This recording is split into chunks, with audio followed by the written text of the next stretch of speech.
I clutched the edge of the hospital bed, my heart monitor screaming as the doctor's words echoed in my ears.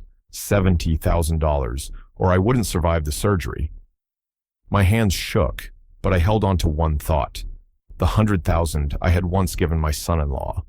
Money he promised was only borrowed.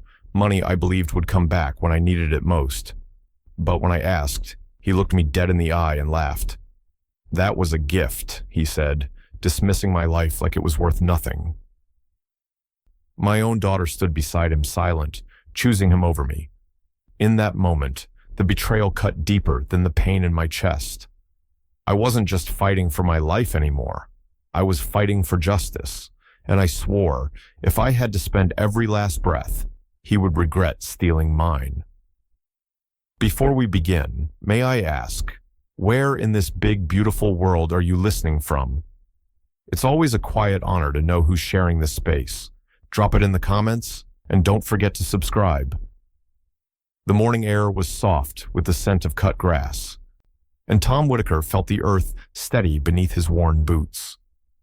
Gardening had always been his small refuge, a ritual that tethered him to the world when everything else seemed to slip further from his control.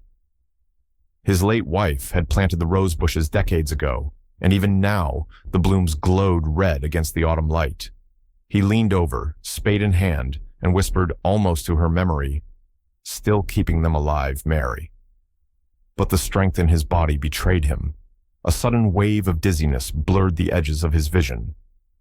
His chest constricted, sharp and merciless, and the spade slipped from his hand as the world tilted sideways. The next thing he knew, his knees hit the soil, and the sky above seemed to pulse with dark patches. He gasped, clutching at the ground, then collapsed fully among the roses. When he opened his eyes, the hospital ceiling stared back, sterile and cold. Machines hummed beside him, and the weight of wires pulled at his skin. Dr. Lewis, a man with kind but unflinching eyes, leaned over the bed. "Tom, you suffered a cardiac episode. The tests are clear. You'll need surgery, soon." The words hung heavy in the room. Tom tried to steady his breath, gripping the sheet as if it might anchor him. "How soon?" "Within weeks, months, if you're lucky, but without it." Dr. Lewis stopped, the pause itself saying more than any sentence could. Tom nodded, jaw tight. "And the cost?" The doctor hesitated, glancing down at the clipboard. "Insurance will cover part of it, but not all. You'll need 70,000 out of pocket." 70,000. The number struck like a blow harder than any chest pain. For a man who'd lived carefully, saved diligently, and believed in the system he'd served in uniform, it felt like betrayal, layered upon failing flesh. Later, at home, the silence of his living room pressed against him. He sat in his recliner, staring at the worn photo of his family on the mantel. His daughter Claire smiling brightly, her husband Mark's arm draped around her shoulders. His mind drifted back, unbidden, to that night years ago when Mark had come to him in need. The words replayed like a ghostly echo. "Just a loan, Dad. 100,000. I'll pay you back as soon as the business takes off." Tom remembered his own nod of trust, the handshake of family, and the pride in supporting his daughter's future. Now the memory burned. 100,000 given, never returned. And here he was, desperate for less than that, facing death without it. The phone rang, snapping him back. Anna's voice carried through, steady but edged with worry. She'd always known when something weighed on him. After listening to his halting explanation, she was quiet for a moment, then said firmly, "Tom, don't count on Mark. He's not trustworthy. He never was." Tom closed his eyes, her warning slicing through him. He could still hear Mark's laughter at family gatherings, the charm that fooled so many. Yet blood bound them now. Claire's marriage had made it so, and Tom's old-fashioned code of family honor still pulsed in him, however battered. "He'll do what's right," Tom said at last, though the words felt heavier than he wanted to admit. Anna sighed. I hope you're not wrong, because this isn't just money, Tom. This is your life. As the line clicked dead, Tom sat in silence again, the faint ticking of the clock filling the room. He told himself she was wrong. He told himself Mark would remember the loan, remember the bond between them, remember that family meant more than profit. But deep in his chest, beneath the ache of his failing heart, doubt was already planting its roots. The Whitaker Reynolds home smelled of roasted chicken and buttered rolls, the kind of meal Claire always prepared when she wanted to draw the family together. The table was set with care, candles flickering, glasses filled, silverware polished to a soft gleam. On the surface, it looked like any other family dinner. But for Tom, seated at the far end, it felt more like a test of nerves. His heart pounded a reminder of time slipping away, the weight of $70,000 pressing down on every breath. Mark sat at the head of the table, shoulders squared, voice animated, as he told a story about a client who had just signed a lucrative deal. He spoke loudly, the kind of performative success that demanded attention, while Claire laughed politely and nudged him along. Tom chewed slowly, the food dry in his mouth, his thoughts circling the hospital bed. Dr. Bayface. Lewis's grave tone, the number he couldn't shake. When the laughter at the table faded into the clinking of forks, Tom set his glass down. His hand trembled slightly, but his voice stayed steady. Mark, there's something we need to talk about. Mark glanced up mid-bite, his grin still fixed, but his eyes flickering. Sure, Tom. What's on your mind? Tom cleared his throat, looking briefly at Claire before returning his gaze to the man who had married her. The money. The $100,000 I loaned you for your business. I need it back. The room froze. Even the candles seemed to waver in the sudden stillness. Claire's fork clinked against her plate. Mark leaned back in his chair, let out a short laugh, and shook his head as if Tom had just told a joke. Come on, Tom. That was years ago. Ancient history. Tom's jaw clenched. Ancient history doesn't erase a debt. You said you'd pay me back. I wouldn't bring it up if it weren't important. Claire shifted uncomfortably, her eyes darting between her husband and her father. Dad, please, not tonight. We're just trying to have a nice dinner. Tom turned to her, his voice tightening with the urgency he'd been holding in. Claire, this isn't about spoiling dinner. This is my life. I need heart surgery. The insurance won't cover it all. Without that money. His words trailed, but the weight of them settled like lead in the air. Mark leaned forward, resting his elbows on the table, the smile gone now. I hear you, Tom. Really, I do. But you can't just drop this on me over chicken and potatoes. I'll think about it. Think about it. The phrase cut sharper than a blade. Tom studied Mark's face, the forced calm, the flicker of irritation at being asked to give back what never should have been his to keep. And then he looked at Claire, his daughter, who avoided his eyes as if siding with him would betray her husband. For Tom, it wasn't just about money anymore. It was about loyalty, about family. And at this table, the first crack in that loyalty had just shown itself. The meal carried on in awkward silence, forks scraping plates without conversation. Mark poured himself another glass of wine. Claire busied herself with the rolls, and Tom sat quietly, staring at the man who had just postponed his life with 2 careless words. In the candlelight, Tom's face hardened. He said nothing more, but inside, he felt the balance shifting. The debt was no longer financial. It had become something deeper, darker, something that would not be forgotten. And as the plates cleared and the night ended, Tom knew this dinner had marked the beginning of a war, one that his family had no idea was already underway. Mark Reynolds' office towered over the small town like a monument to his ego. Glass walls gleamed in the midday sun, his name plated in gold lettering by the door. Tom pushed through the lobby with a stiffness in his gait, each step a reminder that time was running out. The elevator ride up felt endless, his reflection in the polished metal, showing a man older than he remembered, a man pressed against the edge of mortality, When the doors opened, Mark's secretary gave a practiced smile. "Mr. Whitaker, he's expecting you." Tom nodded stiffly and entered. The office smelled of leather and cologne, its shelves lined with books that had never been opened, trophies polished to shine brighter than truth. Mark stood by the window, phone in hand, speaking in that loud, performative tone Tom had grown to despise. Yeah. Tell him the deal closes next week," Mark barked, then lowered his voice as he spotted Tom. "All right, I'll call you back." He hung up and spread his arms as if greeting an old friend. "Tom, to what do I owe the pleasure?" Tom didn't sit.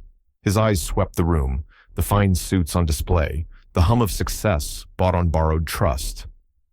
"You know why I'm here, Mark." Mark tilted his head, feigning confusion. "No, I don't think I do." Tom steadied himself, his voice low but firm. "The money, the 100,000 I loaned you. I need it back." The shift in Mark's expression was subtle but sharp. He moved behind his desk, sat down, and leaned back in his chair with a smirk tugging at his lips. "Loan? Tom, come on. That wasn't a loan. That was a gift, a show of faith.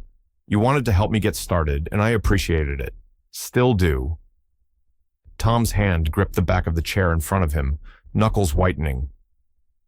"A gift? You looked me in the eye and promised you'd pay me back. That money was meant for my future, for Claire's security. I kept my word. Now I need you to keep yours." Mark chuckled, shaking his head as if humored by a child's misunderstanding. "You're misremembering. Maybe time's clouded things for you, but I don't owe you a dime." The words landed like a hammer blow. Tom felt heat rush through him, the walls of the office seeming to close in. His chest tightened, not just from his failing heart, but from something deeper, more corrosive. "Don't you dare patronize me," Tom growled, his voice trembling with contained fury. "You took my money. You promised it back. And now, when my life depends on it, you stand there and lie to my face." The door opened then, and Claire stepped inside, her eyes wide with surprise. "Dad? What are you doing here?" Tom turned to her, desperate, his voice cracking. "Claire, tell him. Tell him he owes me. He knows it. You know it." But Claire's gaze darted nervously to her husband, then back to her father. "Dad, please, you can't keep pressuring him like this. It's tearing us apart." The plea cut deeper than Mark's denial. To hear his own daughter defend the man who was robbing him, it hollowed him out. For a moment, Tom swayed, gripping the chair tighter to steady himself. He searched her face, looking for the daughter who used to run to him for comfort, who used to trust him above anyone else. But what he saw now was distance, division. Mark leaned forward, elbows on the desk, his voice dripping with condescension. "See, Tom, this is what happens when you can't let go of the past. You make enemies of your own family." Tom's throat tightened, rage and grief colliding in a storm he could barely contain. His chest ached, his breath shallow, but he forced the words out anyway. "You'll regret this, Mark. I swear it." Mark only smiled, leaning back once more, the picture of a man untouchable. "We'll see." Tom looked at Claire one last time, but she turned her gaze away, unable or unwilling to meet his eyes. The betrayal burned hotter than the pain in his chest. When he left the office, the world outside seemed colder, harsher. The man he once welcomed as family had stolen not just his money, but the trust that bound them together. And his daughter, his own blood, had chosen silence over truth. Tom walked out into the street, his pulse hammering, his vision blurring at the edges. The war inside him was no longer about money. It was about survival, dignity, and vengeance. And in that moment, he knew there was no going back. The smell of barbecue drifted through the neighborhood, smoke curling lazily into the summer sky. Children ran across lawns with sparklers, neighbors laughed over cold beers, and the hum of easy conversation filled the air. It should have been a pleasant evening, But for Tom, each step toward the Reynolds' backyard felt heavier than the last. He had been invited out of courtesy, not out of welcome, and he knew it. The backyard glowed with string lights, tables laid out with brisket, ribs, and potato salad. Mark stood in the center of it all, a drink in hand, his laughter booming over the crowd. His voice carried, sharp, with the confidence of a man who wanted to be admired. "When I started my business," he was saying, "nobody believed I'd make it. But look at me now, self-made. Every dime I earned came from hard work and vision." Guests clapped him on the back, raising their glasses in approval. Tom stood at the edge of the group, the words cutting into him like knives. Self-made. He bit down hard, his jaw tightening, because every boast was built on the lie that his money had never existed. Without Tom's savings, Mark would have had nothing. And yet, here he was, parading false success like a crown. Anna slipped to his side, her hand resting gently on his arm. She studied his face, lines carved deeper with every smug word spilling from Mark's mouth. "Don't let him get to you," she whispered. Tom shook his head, eyes fixed on his son-in-law, who now gestured broadly toward his shiny new SUV parked in the driveway. "It's not just him bragging, Anna. It's everyone believing it, and me, standing here like a fool." Across the yard, Mark laughed again, his words amplified by drink and pride. "Some people cling to the past. They think the world owes them. But me? I built everything with my own two hands. No handouts, no debts, just grit." Tom's chest tightened. He felt the eyes of the neighbors sliding past him, polite smiles hiding curiosity. A veteran. A man who'd worked his entire life, and now reduced to the shadow of a lie told loudly enough to drown him out. Anna leaned closer, her voice low. "You don't need their approval, Tom. You know the truth."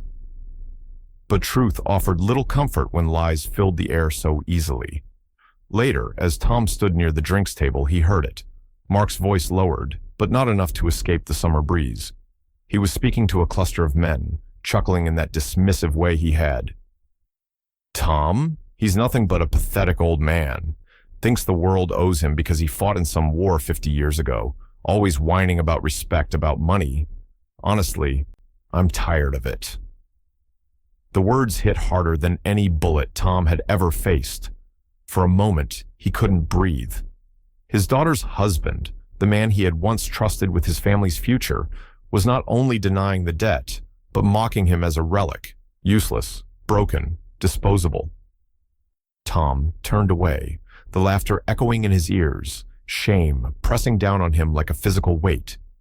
He walked slowly to the far corner of the yard, where the shadows hid him from view. Anna followed, eyes full of worry, but he held up a hand. His gaze settled on the glowing coals of the grill, flames licking upward like a promise.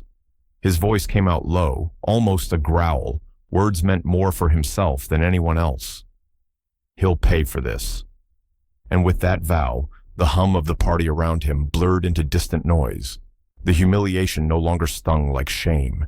It hardened into something sharper, something that would not be forgotten. The pain struck suddenly, sharp as a knife, twisting inside his chest. Tom gripped the edge of his kitchen counter, his body buckling under the pressure that radiated across his ribs. His breath came shallow, ragged, and sweat broke across his brow. He staggered toward the chair, lowering himself down before the world spun completely out of control. The humiliation of Mark's words from the barbecue still rang in his ears, fueling the fury that now seemed to eat at his heart. Every insult, every smirk, every denial replayed until it became unbearable. His chest throbbed with a rhythm that reminded him time was running out. The next morning, he found himself once again in the sterile white walls of Dr. Lewis's office. The doctor studied his chart, his brows knitted in a way that made Tom's stomach sink. Finally, he set the papers aside and looked him in the eye. "Tom, we're past the point of waiting. The surgery can't be delayed any longer. If you hold off, you're not just risking complications, you're gambling with your life." Tom forced a breath, his hand pressing against his chest, as if he could steady the failing heart inside. You said I had months. Dr. Lewis shook his head. That was before these new tests. Weeks, maybe less, if another episode hits. You need to prepare for the operation, Tom. No more delays. But the words only deepened the fury inside him, because preparation meant money, and money meant Mark. Later that day, Claire came to visit. She sat across from him, her hands folded tightly in her lap, her eyes shining with tears she refused to let fall. Dad, please, I know you're angry, but you can't keep this fight going. It's killing you. Just let Mark go. Forgive him. Tom's head snapped up, his voice raw and shaking with rage. Forgive him? He stole my life, Claire. That money was my future. Now I'm dying, and he struts around like a king, pretending he built it all himself. And you... His voice broke, his chest aching. You stand by him while he destroys me. Claire flinched, her lips trembling. I just want peace. I don't want to lose you. But Tom turned away, the hurt in his chest greater than any doctor's diagnosis. Peace doesn't come from surrender, not when a man takes everything and laughs in your face. When Claire finally left, Anna arrived. She found him sitting in the dim light of the living room, the weight of defeat pressing down on him. But Anna's presence was different. She carried no excuses, no defenses for Mark. She set her hand on his shoulder and said softly, "Then fight back, Tom. Don't let him win. You've survived worse battles in your life. This one is no different." Her words ignited something inside him, small but fierce. He nodded slowly, the first spark of resolve pushing against the despair. That evening, he drove out to the cemetery. The sky was painted in shades of fading gold, the air still and heavy with the scent of cut grass. He knelt before Mary's headstone, brushing the leaves away with trembling hands. For a long time, he said nothing, only stared at her name, etched in stone, the woman who had been his anchor through war and hardship. Finally, his voice cracked through the silence. "Mary, I don't know if I'll live long enough to join you, but I swear, before this heart gives out, I'll make him pay. He took from me, from us, and I can't leave this world with that debt unpaid." The wind stirred softly, rustling the nearby trees, as if carrying his words upward. Tom sat there until the sun slipped below the horizon, the shadows long and cold across the graveyard. When he rose to his feet, his body still frail, his heart still weak, something in his eyes had changed. The doubt was gone. The hesitation stripped away. What remained was a man ready for war. The phone sat heavy in Tom's hand, his thumb hovering over the call button. He'd already dialed twice that morning, and both times the line rang endlessly before spilling into voicemail. He tried again. This time, the call cut off after a single ring. His chest tightened, not with pain, but with realization. Mark had blocked his number. Tom set the phone down slowly, staring at it as though the small device had betrayed him too. He had once faced enemies who carried rifles, men who wanted him dead, but this, being dismissed, silenced, erased by his own family, cut deeper than any wound the battlefield had ever given him. He tried reaching out through Claire. One evening, he left her a message. "Honey, I just need to talk. Please don't shut me out. You know what's at stake." Hours passed with no reply. Days later, she returned his call, her voice distant, rehearsed. "Dad, you have to stop this. Mark doesn't want to be harassed. It's not good for any of us." Harassed. The word stung. "Claire, I'm not asking for favors. I'm asking for what's mine, for what I need to live." She hesitated, and for a brief moment, Tom thought he heard the old warmth in her voice, the girl who once believed her father was the strongest man alive, but then it vanished. "I can't get between you two. Please, Dad, just let it go." The line went dead, leaving Tom in silence. The days blurred after that. He sat in his recliner, the ticking of the clock marking the hours, as he stared out the window at a world that seemed to have no place for him anymore.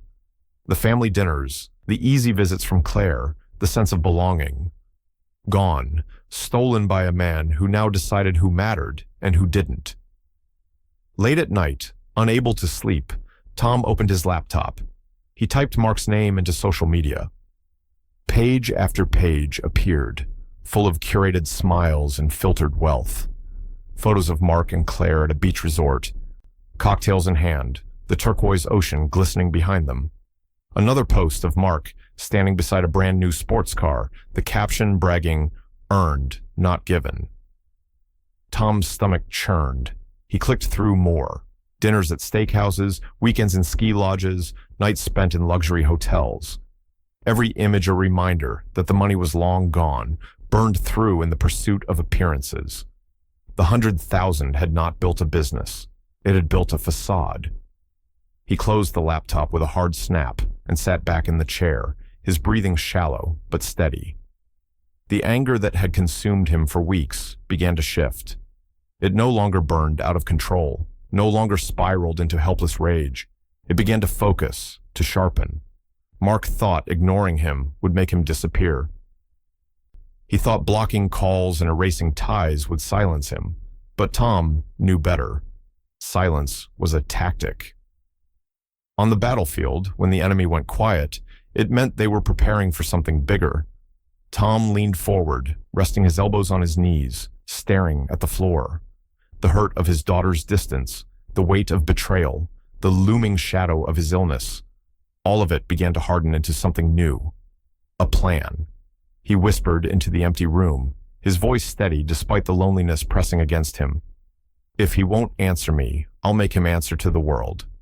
And in that quiet vow, Tom found the first hint of strength he thought he had lost. His body might be failing, but his will was not. The war was shifting now, moving into his terrain, and he would not stop until Mark felt the full weight of the debt he had denied. It was supposed to be just another quiet Saturday on Oakwood Lane. Neighbors were out tending lawns, kids pedaled bikes along the sidewalks, and the smell of fresh mulch drifted through the air. Tom stood at the end of his driveway, staring across the street where Mark and Claire entertained guests in their yard. Laughter rose, loud and unguarded, the kind of sound that once belonged to his family too. But today, Tom had had enough. He crossed the street slowly, each step heavy but deliberate. Conversations faltered as people noticed him approaching. Mark, in his tailored polo shirt and designer sunglasses, leaned against his patio table with a beer in hand, mid-story about his latest deal. The grin on his face widened at the sight of Tom, though his eyes hardened. "Tom," Mark said, loud enough for everyone to hear, "what brings you over? Looking to join the party?" Tom stopped in front of him, his voice steady, though the weight in his chest ached. "I didn't come here for games, Mark. I came for what's mine. Return what you stole." Gasps rippled through the small crowd. Neighbors exchanged glances, unsure whether to step closer or drift away. Mark chuckled, taking a slow sip of his beer before setting it down. "Here we go again. Same old story. Tom thinks I owe him money. Folks, this man—" He gestured broadly at Tom, his smirk growing. "He's delusional. Thinks I built all this on his dime. Truth is, I worked hard. I made myself. He's just bitter." The laughter that followed, forced, awkward, cut into Tom like broken glass. He clenched his fists, fighting the urge to collapse into silence. His voice rose instead, sharper now, filled with the fire of humiliation. "Don't lie to them, Mark. You took $100,000 from me. I gave it to you in good faith. And now you hide behind excuses. That money was supposed to save me. My life depends on it." The yard went quiet, except for the rustling of the wind through the trees. Eyes turned to Mark, then back to Tom.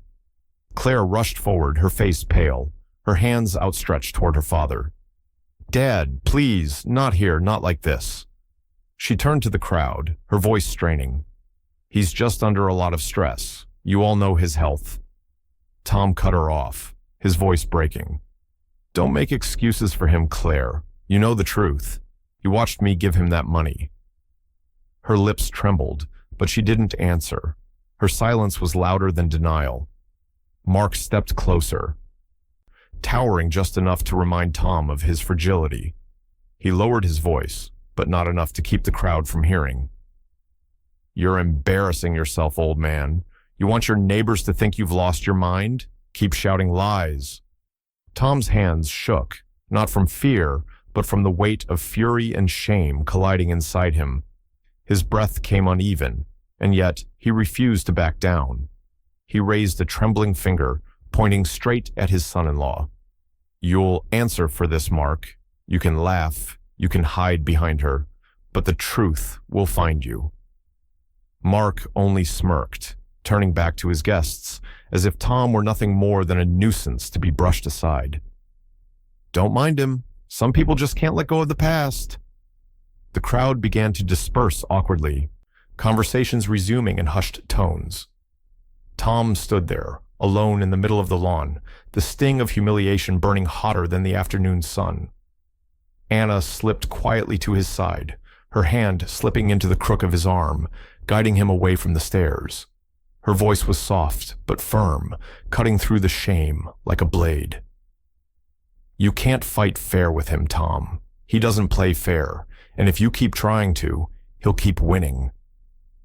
Tom looked back one last time at Mark's smirk, the sound of his laughter echoing through the yard, and in that moment, Tom knew fairness would no longer be part of the fight. Tom sat in his dimly lit living room, stacks of old file boxes pulled from the closet spread across the floor. The smell of dust and paper filled the air, the weight of decades of records pressing in around him. He hadn't opened most of these files in years, but something gnawed at him, a whisper in the back of his mind that told him there was more to Mark's betrayal than just the loan. With trembling hands, he leafed through folders, his eyes straining against the blur of small print. Bank statements, business contracts, receipts, pieces of his life that once felt orderly, now scattered like debris after a storm.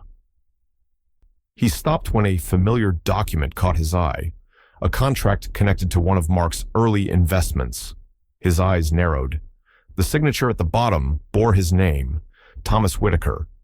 But as he traced the letters, the strokes were wrong, the loops too wide, the pressure uneven. It wasn't his hand. His heart began to pound. He pulled another folder, then another, and soon a small pile formed, all with his name signed, all claiming his involvement in transactions he had no memory of. The realization struck cold and merciless. Mark had forged his signature. For a long moment, Tom just sat there, staring at the papers, the truth sinking in like poison. The betrayal he thought he had fully grasped, now cut deeper than he thought possible. It wasn't just stolen money. It was stolen identity, stolen trust. His own name twisted into a tool of deceit. Anna found him there hours later, hunched over the papers, his face pale with exhaustion. She knelt beside him, scanning the documents, her eyes widening. Tom, this is fraud. You can't ignore this. He shook his head, the weight of humiliation pressing on him.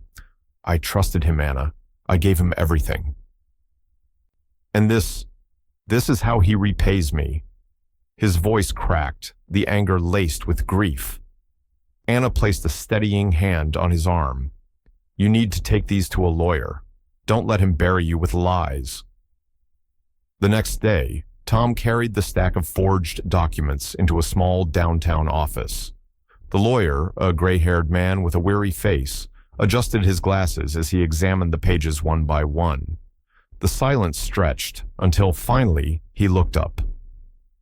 Mr. Whitaker, these signatures are fraudulent. If what you're telling me is true, that you never authorized these contracts, this could absolutely be the basis for a fraud case. It's serious. It could destroy him. Tom sat rigid in the chair, absorbing the words, destroy him.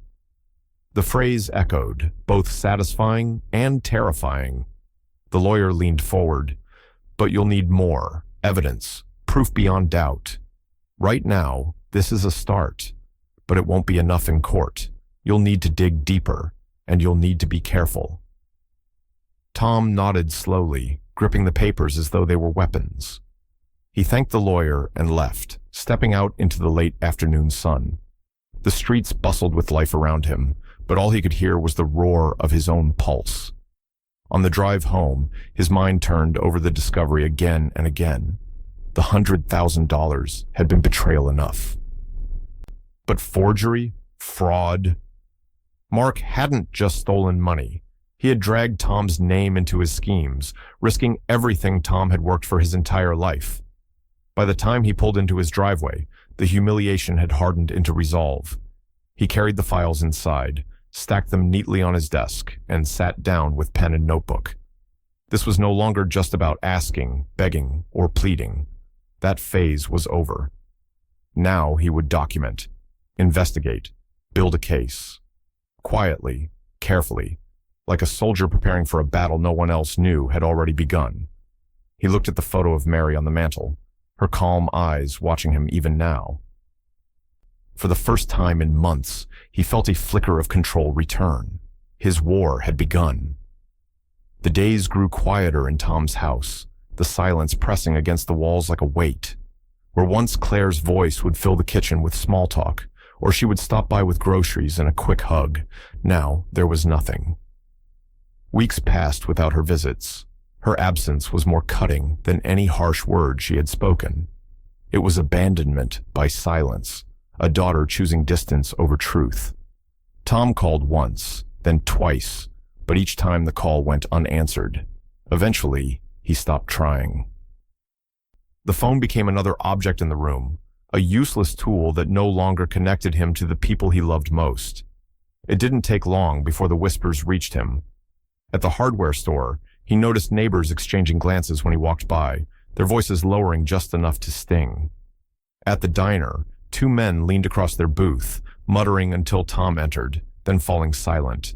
Even the mailman, usually friendly, now avoided eye contact. The reason became clear one afternoon when Anna stormed into his house, clutching her purse like it was a weapon. "Do you know what Mark is telling people?" she demanded. Tom looked up from the kitchen table where he had been sorting through old bank slips. His voice was tired, heavy. "What now?" Anna's face burned with anger. "He's telling the neighbors you're losing your mind, that you're senile, confused, making up stories about him. He's poisoning everyone against you." Tom leaned back in his chair, the words washing over him with a mix of fury and resignation. He had expected it. Mark had always fought with charm and lies, never with truth. "Then let him talk," Tom said quietly. But even as he tried to brush it off, the sting settled deep.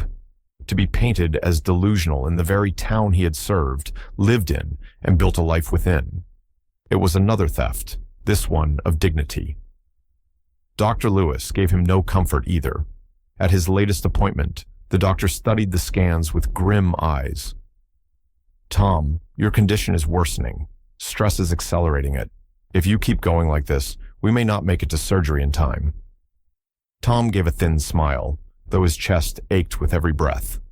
"So, I'm dying one way or another." "Not if you rest. Not if you let go of this fight." But Tom knew letting go was no longer an option. At home that evening, Anna sat across from him at the table, her voice softer now, the fire in her eyes tempered by worry. "Tom, you can't sit here and let him destroy you piece by piece. You have the papers. You have the truth.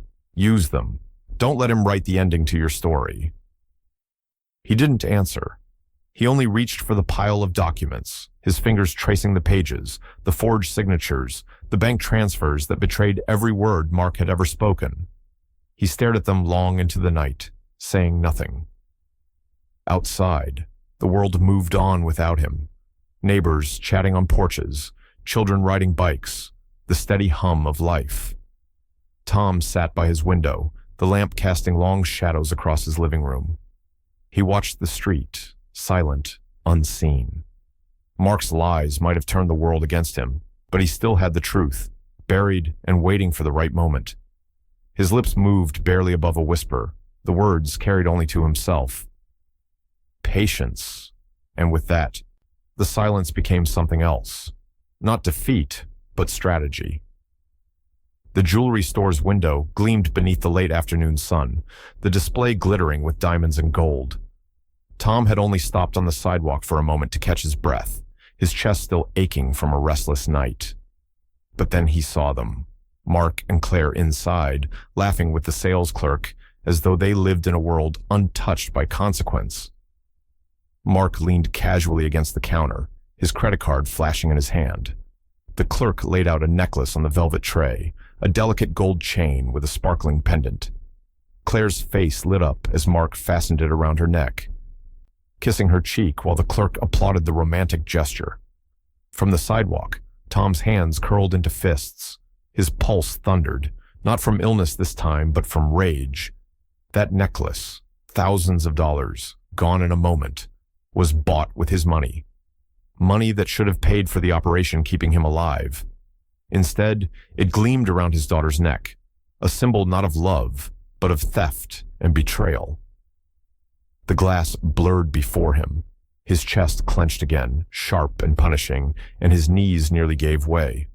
He stumbled to the side of the building, pressing a hand against the wall for support, gasping as pain shot through him like fire. By the time he reached Dr. Lewis's office again, his body trembled from the strain. The doctor listened carefully, his face grave, as Tom described the episode. "Tom," he said firmly, "we don't have the luxury of waiting anymore. You may not have much time left. A few weeks, maybe less. Another attack like that. It could be the one that ends it."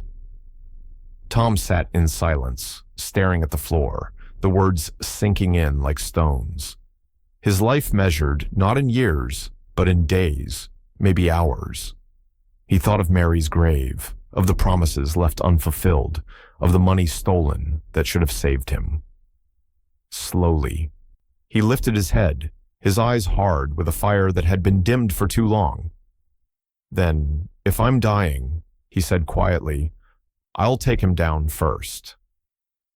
Later that evening, Anna sat across from him, her expression a mixture of fear and love. She had been his confidant through every battle, and she could see the shift in him now, the way his shoulders squared, his voice carried a new edge. "Tom," she said gently, "you can't let this obsession consume you. You're sick. You need to focus on your health, not revenge." He met her gaze, unflinching. "Anna, my health is already gone. What's left is dignity. What's left is justice.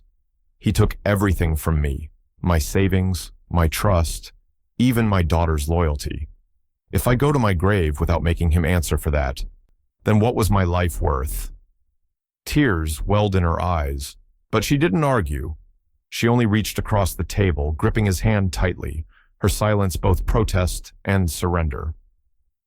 When she finally left, Tom remained alone in the house. He walked to his desk, pulling out the stack of documents, the forgeries, the contracts, the bank slips that tied Mark's name to deceit. He spread them across the surface, each page like a weapon waiting to be sharpened. The sound of the clock ticking filled the room as he leaned over the papers, his mind no longer fogged by grief, but sharpened by purpose. Every beat of his failing heart pushed him closer to the decision he had already made. Patience, he had whispered before. But patience was gone. Now came preparation. He picked up a pen, opened a fresh notebook, and began to write. Dates, names, accounts, steps. A soldier planning his final campaign. For the first time in months, the ache in his chest did not feel like defeat. It felt like the drumbeat of war. Tom's dining room had transformed into a battlefield. The table once meant for Sunday dinners now groaned under the weight of file boxes, manila folders, and stacks of papers. Each night, he sat hunched over under the dim glow of a desk lamp, reading until his eyes burned, until his chest ached from the strain. But he pressed on. Piece by piece, the puzzle came together. He spread out contracts and compared signatures, lining them up beside his own handwriting. The differences screamed at him now. Shaky strokes, mismatched letters, forgery, the first nail in Mark's coffin. Next, the bank transfers. Tom pored over statements, tracing the path of the $100,000 he had given willingly. It was all there. The original check, the deposit into Mark's account, the withdrawals that followed, vacations, luxury cars, investments that never existed. But the key detail was in the language of the loan agreement. Buried in Mark's own paperwork was a clause explicitly labeling the money as a loan, not a gift. He had signed it himself, long ago, confident no one would ever hold him accountable. Tom leaned back in his chair, staring at the page. For the first time in months, his lips curved into the faintest smile. Proof. Not just anger, not just accusations. Proof. But as he dug deeper, more emerged. Hidden debts Mark had concealed from everyone, including Claire. Creditors hounded him, interest piling up. Beneath the polished image he paraded around town, cracks were forming. Tom highlighted the figures, stacking them neatly on the corner of the table. Mark wasn't invincible. He was drowning, and Tom had just found the weight that would pull him under completely. Anna arrived one afternoon to find her brother surrounded by the paper fortress. She stood quietly for a moment, watching him sift through documents with the focus of a soldier preparing for battle. "Tom," she said gently, "you can't do this alone. You need someone who knows the law." He didn't look up. "I know what I'm seeing, Anna. He forged my name. He lied. He stole. This is enough to bury him." "It's a start," she replied, "but it won't hold up in court without someone who knows how to use it." Tom finally raised his head, his eyes searching hers. She gave a small nod. "I know someone. Harold Benson, retired now, but he practiced law for 40 years. He'll look at this." That evening, they drove together to Harold's modest home on the outskirts of town. The retired lawyer welcomed them in, his study lined with dusty legal books and certificates. He listened patiently as Tom laid out the evidence across the old wooden desk, his hands shaking slightly as he pushed the papers forward. Harold adjusted his glasses, examining each document with slow precision. The room grew tense as minutes stretched into an hour. Finally, he set the papers down and folded his hands. "Mr. Whitaker," he said, his voice steady, "you have something here. The forged signatures alone could open a case for fraud. Add the loan agreement, the bank records, and his undisclosed debts. This isn't just a family dispute. This is criminal." The words hit Tom with the force of a revelation. For months, he had been dismissed, belittled, humiliated. Now, in this quiet study, a professional voice confirmed what he had always known in his heart. The truth was on his side. "Can it hold up?" Tom asked, his voice almost a whisper. Harold leaned back, nodding slowly. "If handled properly, yes, but you'll need more. Dates, corroboration, perhaps witnesses. Fraud cases are built carefully. He'll fight tooth and nail, but he's vulnerable, especially with debts like these." Tom sat silently for a long moment, his hands resting on the papers as though they were sacred. Then, for the first time in months, he smiled. Not the tired, hollow expression Anna had grown used to, but a real smile, sharp with purpose. He looked at his sister, then back at Harold. "Then that's what I'll do. I'll build the case, brick by brick. If I don't have much time left, I'm damn sure going to use it to bring him down." Anna's eyes filled with both relief and fear. She saw the resolve in him, the kind of determination that had carried him through war. But this time, it wasn't bullets or bombs. It was family. And family wars cut deeper than any battle abroad. As they drove home, the night stretched quiet around them. Tom stared out the window, the dark fields rolling past. For the first time since his collapse, the path ahead didn't feel like despair. It felt like direction. Mark had taken his money, his dignity, his family's trust. But now, Tom had something stronger than anger. He had proof. He had a weapon. And for the first time in a long time, he had a plan. The police station smelled faintly of coffee and worn leather, its fluorescent lights buzzing overhead. Tom sat in the waiting area, a folder clutched tightly in his hands, his pulse heavy in his throat. He had spent weeks gathering the documents, marking the inconsistencies, circling the forged signatures, until the ink on his pen bled dry. Now, finally, he was here.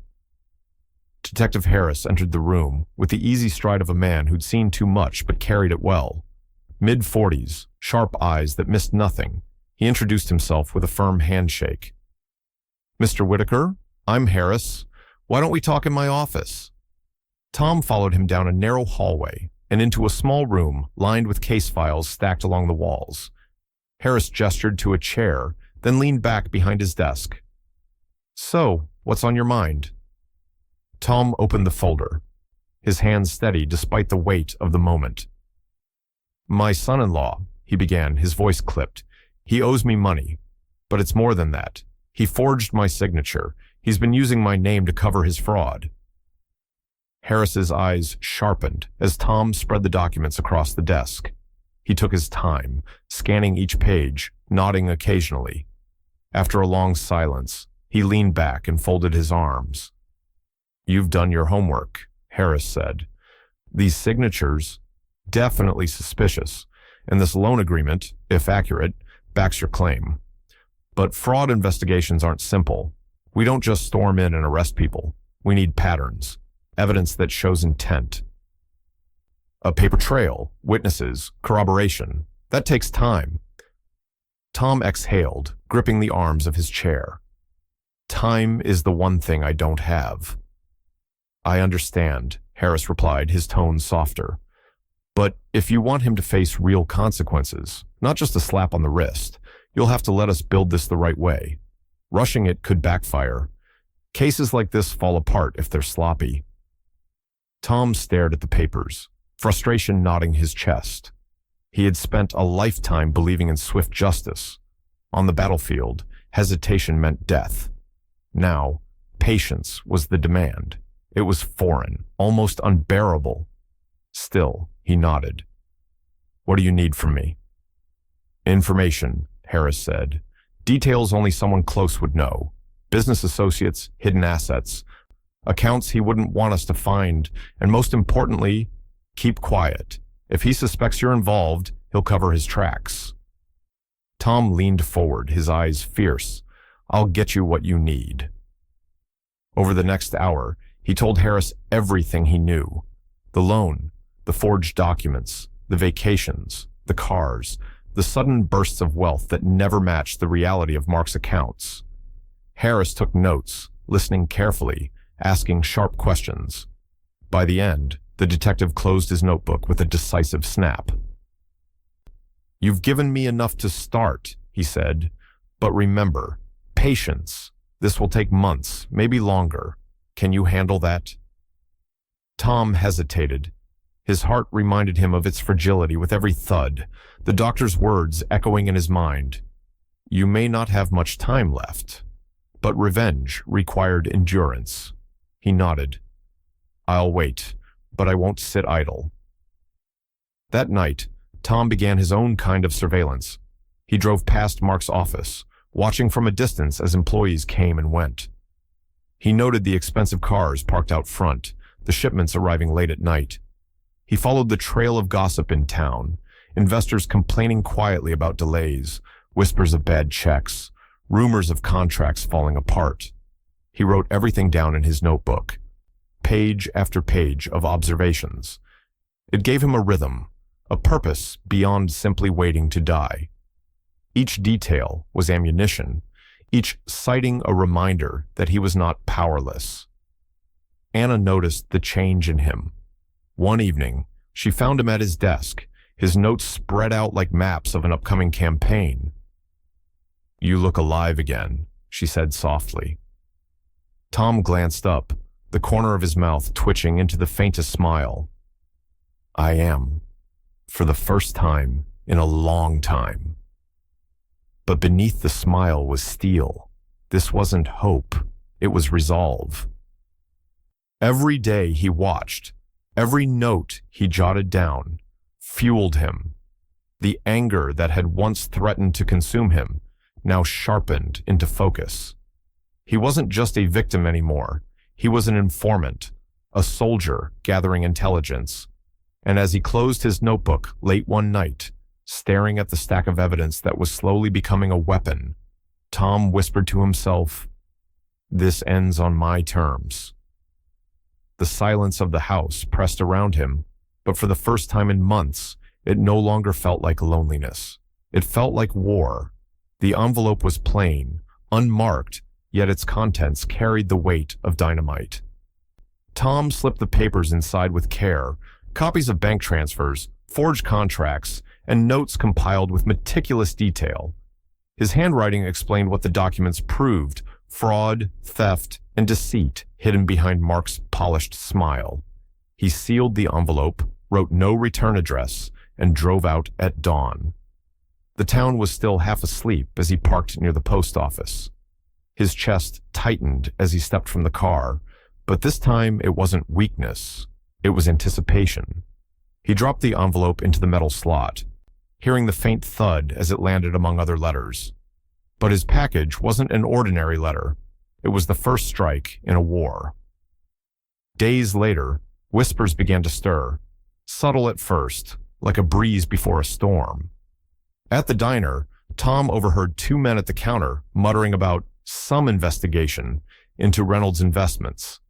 In the grocery store, he caught the tail end of a conversation between two women. "They say regulators might be sniffing around." Tom kept his head down, his face unreadable, but inside, satisfaction burned like a steady flame. It had begun. Mark, meanwhile, strutted through town as if nothing could touch him. At a Chamber of Commerce meeting, someone casually mentioned the rumors. Mark laughed loudly, brushing them off. "Jealousy," he declared with a grin. "That's what success breeds. People can't stand to see you do well, so they invent stories." The room chuckled along with him, but beneath the surface, Tom noticed the way eyes darted, the way conversations faltered. Doubt had been planted, and doubt was poison. At home, Anna confronted Tom after hearing the same whispers. She crossed her arms, her expression taut with worry. "You've started something dangerous. Once you pull regulators into this, it's out of your hands. What if it blows back on you?" Tom looked at her, calm but resolute. "It won't. I know what I have, and I know what he's done." Anna's voice softened. "I just don't want you caught in your own trap. You're walking a fine line, Tom. Don't forget that." He leaned forward, his eyes hard. "I want him to know it was me." Anna shook her head in disbelief. "That's not how this works. If he suspects you, he'll come after you harder. Stay in the shadows." But Tom only sat back in his chair, his lips curling into the faintest smile. "Shadows are where I've lived for months. Now it's time he feels them closing in." Meanwhile, inside the Reynolds' home, the whispers finally reached Claire. One evening, as Mark poured himself a drink, she turned to him, her brow furrowed. "Mark, people are talking. They're saying there's an investigation into your business. Is it true?" Mark scoffed, downing half his glass before slamming it on the counter. "Rumors, that's all. You know how small towns are. One person says something and suddenly it's gospel." Claire's eyes searched his face, the worry not fading. "But is there any truth to it?" "Because if there is, there isn't," he snapped, cutting her off. His smile returned, but it was forced, brittle. "You think I'd risk everything we've built? Don't be ridiculous." Claire nodded slowly, but doubt lingered in her eyes. Tom knew it, even if she hadn't said it aloud. He could see it in the way she carried herself at church, and how she avoided meeting his gaze when their paths crossed. Cracks were forming, small but undeniable. Tom sat in his recliner late one night, the lamp casting shadows across his notes. He listened to the tick of the clock, each second reminding him how fragile his time was. Yet, for the first time in months, he felt momentum. The silence, the humiliation, the isolation. Now it all had direction. Mark might laugh. Claire might defend him. The neighbors might whisper. But the regulators would not be swayed by charm or arrogance. They would see what Tom had seen, buried beneath the lies. He closed his notebook, his hand resting on the worn cover. Revenge was no longer an abstract vow. It was happening, piece by piece. And this was only the beginning. The late afternoon sun painted long shadows across the quiet street as Tom walked up the path to Mark and Claire's house. His steps were slow, deliberate, the ache in his chest a constant reminder of his fragility. Yet his eyes burned with a clarity that defied the weakness of his body. Today, there would be no whispers, no silence, no hiding. Today, he would look Mark in the eye. Mark was on the porch, phone pressed to his ear, laughing too loudly at some half-told joke. He ended the call as Tom approached, slipping the device into his pocket, with that familiar smirk plastered across his face. "Well, well," Mark said, leaning casually against the railing. "What brings you here, old man? Run out of neighbors to rant to?" Tom stopped at the bottom of the steps, his voice steady. "I came for you." Mark tilted his head, amused. "You just don't quit, do you? I told you before, you've got nothing on me." He took a step down toward Tom, his smile turning cruel. "You're too old to fight me." Tom's reply came calm, almost quiet, but with the weight of iron. "I already am." For the first time, Mark's grin faltered, just slightly. He searched Tom's face, looking for weakness, for hesitation. But Tom's eyes didn't waver. The door creaked open, and Claire stepped outside, wiping her hands on a dish towel. "Dad, what are you doing here?" Her voice carried a note of unease, though she tried to mask it with forced warmth. She glanced at Mark, then back at her father, sensing the tension but blind to its depth. "I needed to speak with him," Tom said, never breaking his gaze from Mark. Claire shifted nervously. "Maybe this isn't the time.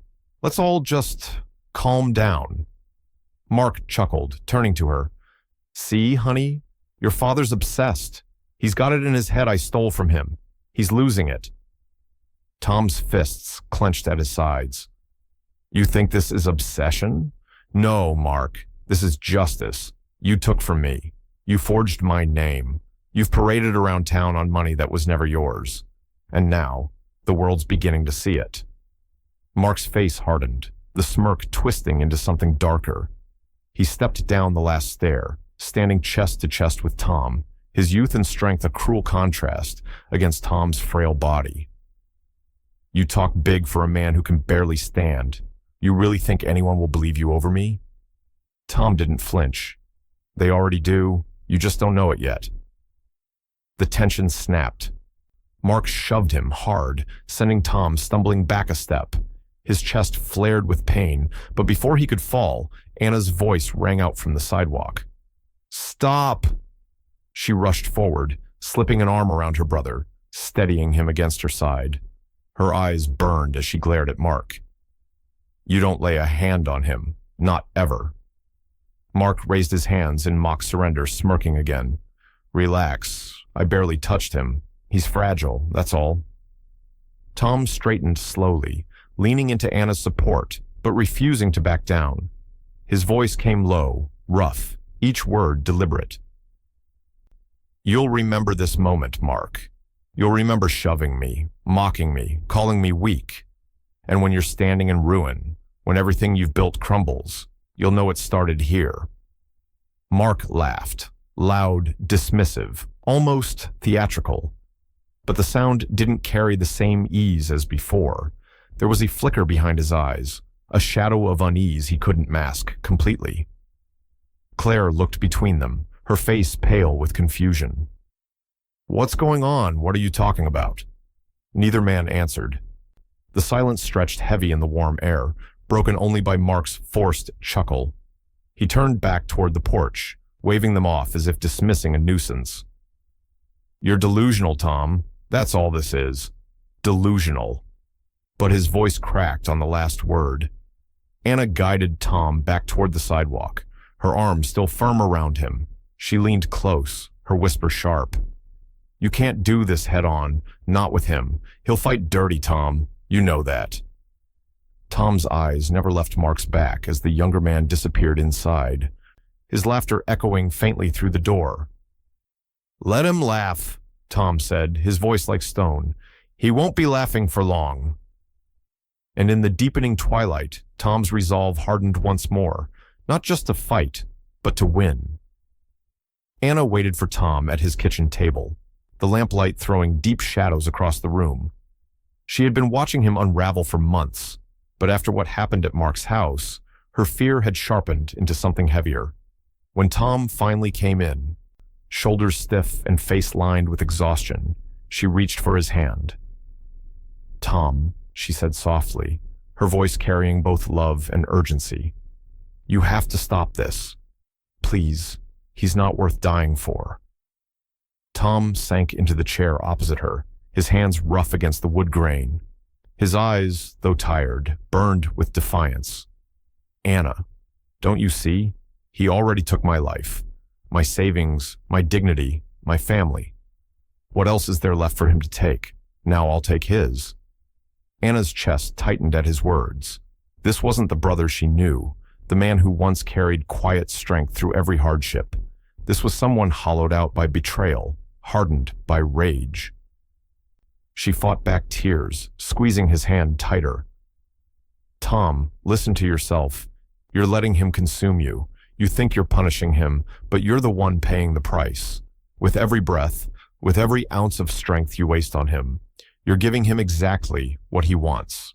But Tom pulled his hand free, leaning back with a grim shake of his head. "No, he wants me silent, humiliated, gone. That's what he wants. And I'll be damned if I give him that satisfaction." Before Anna could argue, the door opened and Claire stepped in, her face pale, her eyes wary. She had heard enough of their exchange to join in. "Dad, this has to stop." Tom turned sharply toward her, his voice low, edged with anger. "Claire, you know what he's done. You've seen the papers. You can't deny it forever." But she stood firm, her arms crossed, her expression guarded. "All I see is you obsessed. You're not the father I knew anymore. You're letting this destroy you." The words sliced deeper than Mark's shove, deeper than the whispers around town. His own daughter, the child he had raised, now calling him obsessed, as though he were the one losing grip on reality. Tom's jaw tightened, his chest rising and falling in harsh rhythm.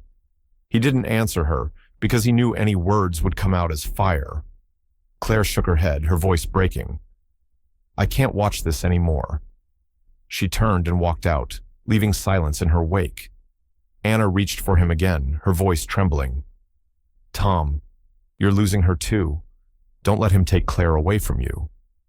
But Tom only stared at the empty doorway, his face carved into stone. "She's already gone," he saw to that. "And if I let him win, then I'll have nothing left, not even myself." The next day, Tom found himself once more in Dr. Lewis's office. The doctor studied him with the grave concern of a man who had delivered too many warnings already. "Your blood pressure's climbing. The stress is eating away at your heart faster than I expected. Tom, I have to be blunt. If you keep living like this, you're not going to make it to the surgery."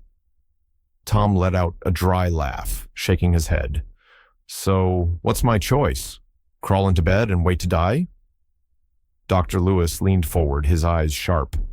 "Your choice is to fight for your health, not against your son-in-law. If you keep chasing this revenge, you'll end up killing yourself before he ever faces justice." Tom's reply came steady, without hesitation. "Better dead than beaten." The doctor's lips parted as if to protest, but Tom's stare silenced him. The old soldier inside him had already chosen the battlefield. That night, back at home, Tom sat alone at his desk, the documents spread before him once again. His chest ached, his body weak, but his mind burned with clarity. Anna's tears, Claire's accusations, the doctor's warnings, They all faded against the vow he had made at Mary's grave. He whispered into the silence, his voice sharp as a blade. "This ends when I say it ends." And with that, the path forward was set in stone. The courthouse loomed in front of Tom like a stone fortress, its columns rising with the weight of authority. He had walked into many battles in his life, but none had felt as heavy as this. Today, he wasn't just fighting for his money, or even for his health. Today, he was fighting for the truth against a man who had stolen everything, but still stood smugly untouchable. Inside, the air buzzed with tension. The benches were filled with neighbors, townsfolk who had known Tom for decades, and Mark for half as long. Whispers drifted like smoke, speculation, judgment, curiosity. Some pitied Tom, seeing an old man straining against the inevitable. Others wondered if Mark's charm and success would once again carry him through. Tom sat at the plaintiff's table beside his attorney, Harold Benson, the retired lawyer Anna had connected him to. Though age had slowed Harold, his eyes gleamed with sharp precision, his voice steady and measured. The documents Tom had gathered were stacked neatly in a folder before them, each page a weapon forged from months of sleepless nights. The doors at the back of the courtroom opened, and Mark entered, flanked by his own legal team. He wore an expensive suit, tailored and immaculate, as if to remind everyone watching who held the power. Claire followed a step behind, her face pale, her eyes downcast. But when she glanced at Tom, there was no warmth, only distance. Mark smirked as he passed by Tom's table, leaning down just enough for his words to slip like poison. "You really want to drag your own family name through the mud? That's on you, old man." Tom didn't look at him. He kept his eyes forward, his posture steady. For the first time in months, he felt no tremor of doubt. The judge entered, calling the courtroom to order. Papers rustled, chairs scraped, and the battle began.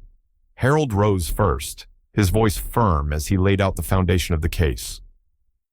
"Your Honor, this is not a family squabble. This is fraud.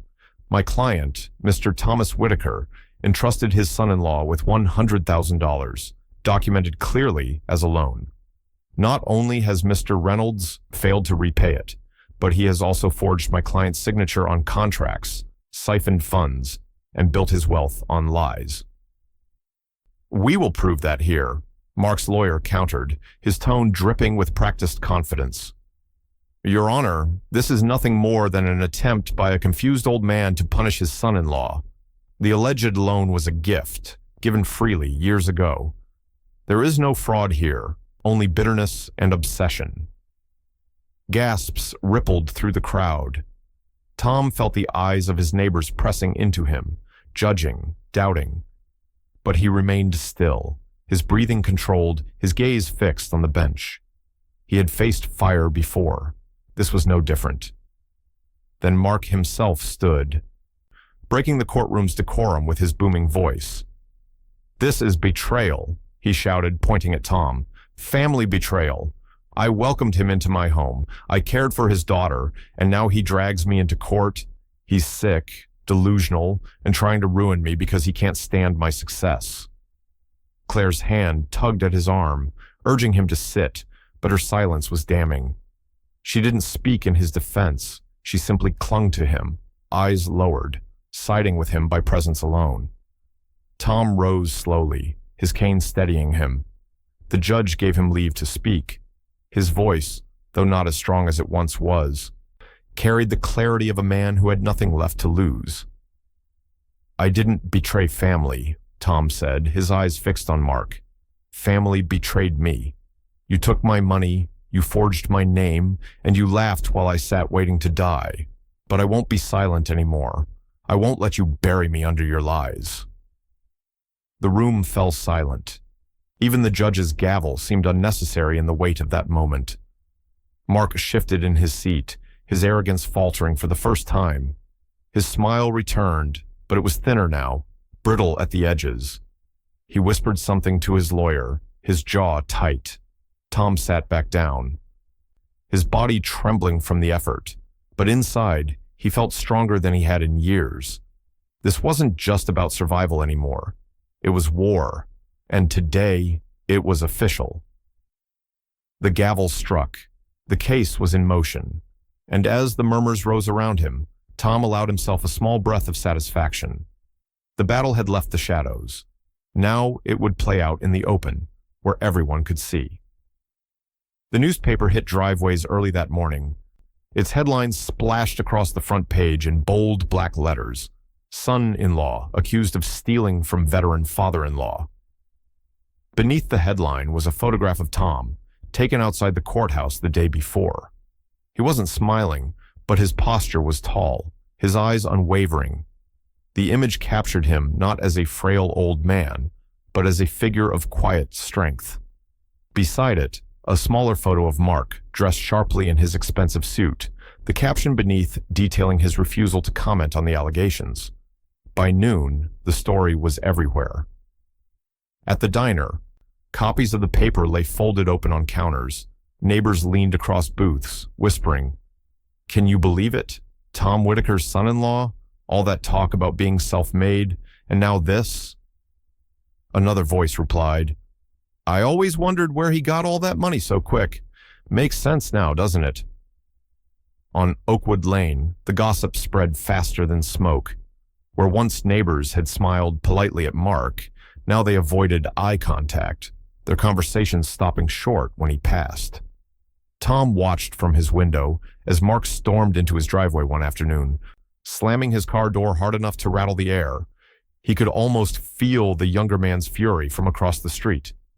Claire wasn't handling it any better. The whispers followed her everywhere, at the grocery store, at church, even during her morning walks. She heard the murmured questions, the sympathetic glances, the subtle judgment hiding in every smile. At night, she locked the doors twice, pulling the curtains shut as though the world outside had turned hostile. Her once confident demeanor cracked, and paranoia seeped into her voice when she spoke. "Mark, everyone's talking about us. How long until it ruins us completely?" Mark dismissed her with a wave of his hand. "It's gossip. People get bored. They'll move on." But even as he said it, he paced the room, restless. His drink in hand, his phone buzzing with calls he didn't answer. Meanwhile, Tom felt something shift inside him. For months, he had lived under the crushing weight of humiliation, dismissed as delusional, whispered about as if he were losing his mind. Now, with one headline, the tide had turned. When he went into town, people no longer looked at him with pity or suspicion. Some nodded respectfully. A few even patted his shoulder, murmuring, "Good for you, Tom, standing up for yourself." It wasn't victory, not yet, but it was dignity, a small measure of the honor he thought he'd lost forever. Anna noticed the change in him. She watched as he moved with a little more steadiness, his shoulders straighter, but her heart wasn't at ease. One evening, as she poured them both coffee at his kitchen table, she said quietly, "Tom, this is getting bigger than you realize. The town's split down the middle. Some people are cheering for you. Others are digging in on Mark's side. This is going to get ugly." Tom stirred his coffee, his hand trembling slightly but his voice steady. "It already is ugly. That man paraded around this town, mocking me while spending the money he stole. Now people finally see him for what he is. That's not the end. It's the beginning." Anna's brows furrowed, her worry deepening. "You've drawn blood, Tom, and men like Mark don't forgive. They retaliate." He met her eyes, a faint smile tugging at his lips. "Good. Let him retaliate. Every move he makes will be another piece of evidence, another crack in the facade. I want him to fight, Anna, because he doesn't know he's already losing." Anna shook her head, her hand tightening around her coffee cup. "I just don't want to bury you, Tom, not because of him." Tom leaned back, his gaze shifting to the window where the sun was setting in streaks of fire across the horizon. "You won't, not before he falls. This storm has just begun." And with those words, the room grew heavy with a silence that felt like the calm before lightning. Mark's strike came swift and venomous, filed neatly in the courthouse with the ink of arrogance still wet on the pages. Defamation. The lawsuit landed on Tom's doorstep like a grenade. Mark was no longer content to laugh off the whispers. He wanted blood, and he wanted it in public. The papers accused Tom of slander, of malicious lies meant to ruin a successful businessman's reputation. Mark painted himself as the victim, the loving son-in-law torn apart by a bitter old man. But Tom didn't flinch. He had expected this. When Anna read the documents aloud, her voice sharp with fury, Tom only leaned back in his chair, the faintest glimmer of a smile touching his lips. Good. Now he's fighting on my field. The courtroom brimmed with energy when the countersuit was heard. Reporters lined the benches, neighbors whispered behind their hands, and the judge's gavel barely contained the crackle of tension in the air. Tom entered slowly, Kane steadying him, but his presence commanded the room. Across the aisle, Mark wore another perfectly tailored suit, his arm around Claire like a shield, his smirk wide, but his jaw tight. Mark's lawyer rose first, his voice confident. Your Honor, Mr. Reynolds has been subjected to baseless accusations. These claims of fraud and theft are lies.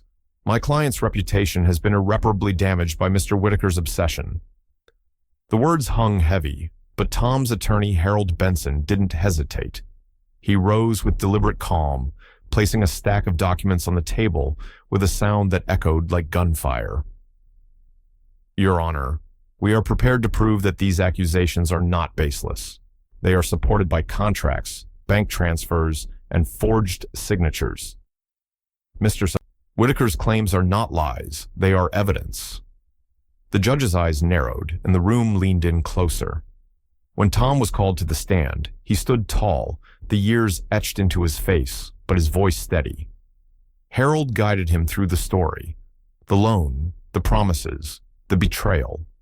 Then came the documents, carefully chosen, not the full arsenal, but enough to wound. Harold handed them to the judge. The loan agreement signed in Mark's own hand, the bank statement tracing the money directly into Mark's account, and one contract with a signature that bore Tom's name, but not his handwriting. The judge examined the pages, his brow furrowed. Murmurs rippled through the gallery. Mark shifted in his seat, tugging at his collar, his smirk faltering. Mark's lawyer objected, claiming the documents were incomplete, irrelevant, taken out of context. The judge raised a hand to silence him. These documents will be reviewed in detail, but they are not dismissed. Mark's jaw tightened, his confidence cracking. He leaned toward his lawyer, whispering furiously, his face flushing red. The hours that followed were electric. Each side volleyed arguments, objections, rebuttals. Claire sat rigid, her eyes darting between her father and her husband, her hands twisting nervously in her lap. She wanted to believe Mark, but the evidence spread across the judge's bench made denial harder with each passing moment. Finally, the judge leaned back, his voice carrying the weight of authority. Given the evidence presented today, I am not prepared to make a ruling on Mr. Reynolds' defamation suit. Further review is required. Court will reconvene at a later date. The gavel struck, and the courtroom erupted into murmurs. Mark shot to his feet, his composure fraying. This is ridiculous. He's lying, and you're letting him drag my name through the dirt. His voice cracked with desperation, the polished arrogance slipping away to reveal panic. Tom rose slowly, his cane in hand, his eyes fixed on Mark.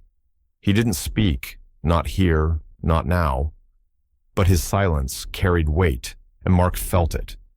As Tom walked out of the courtroom, Anna at his side, she leaned close, her voice low.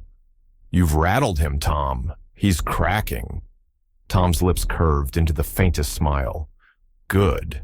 The more he panics, the more mistakes he'll make. Outside, reporters swarmed, neighbors whispered, and the town buzzed with speculation.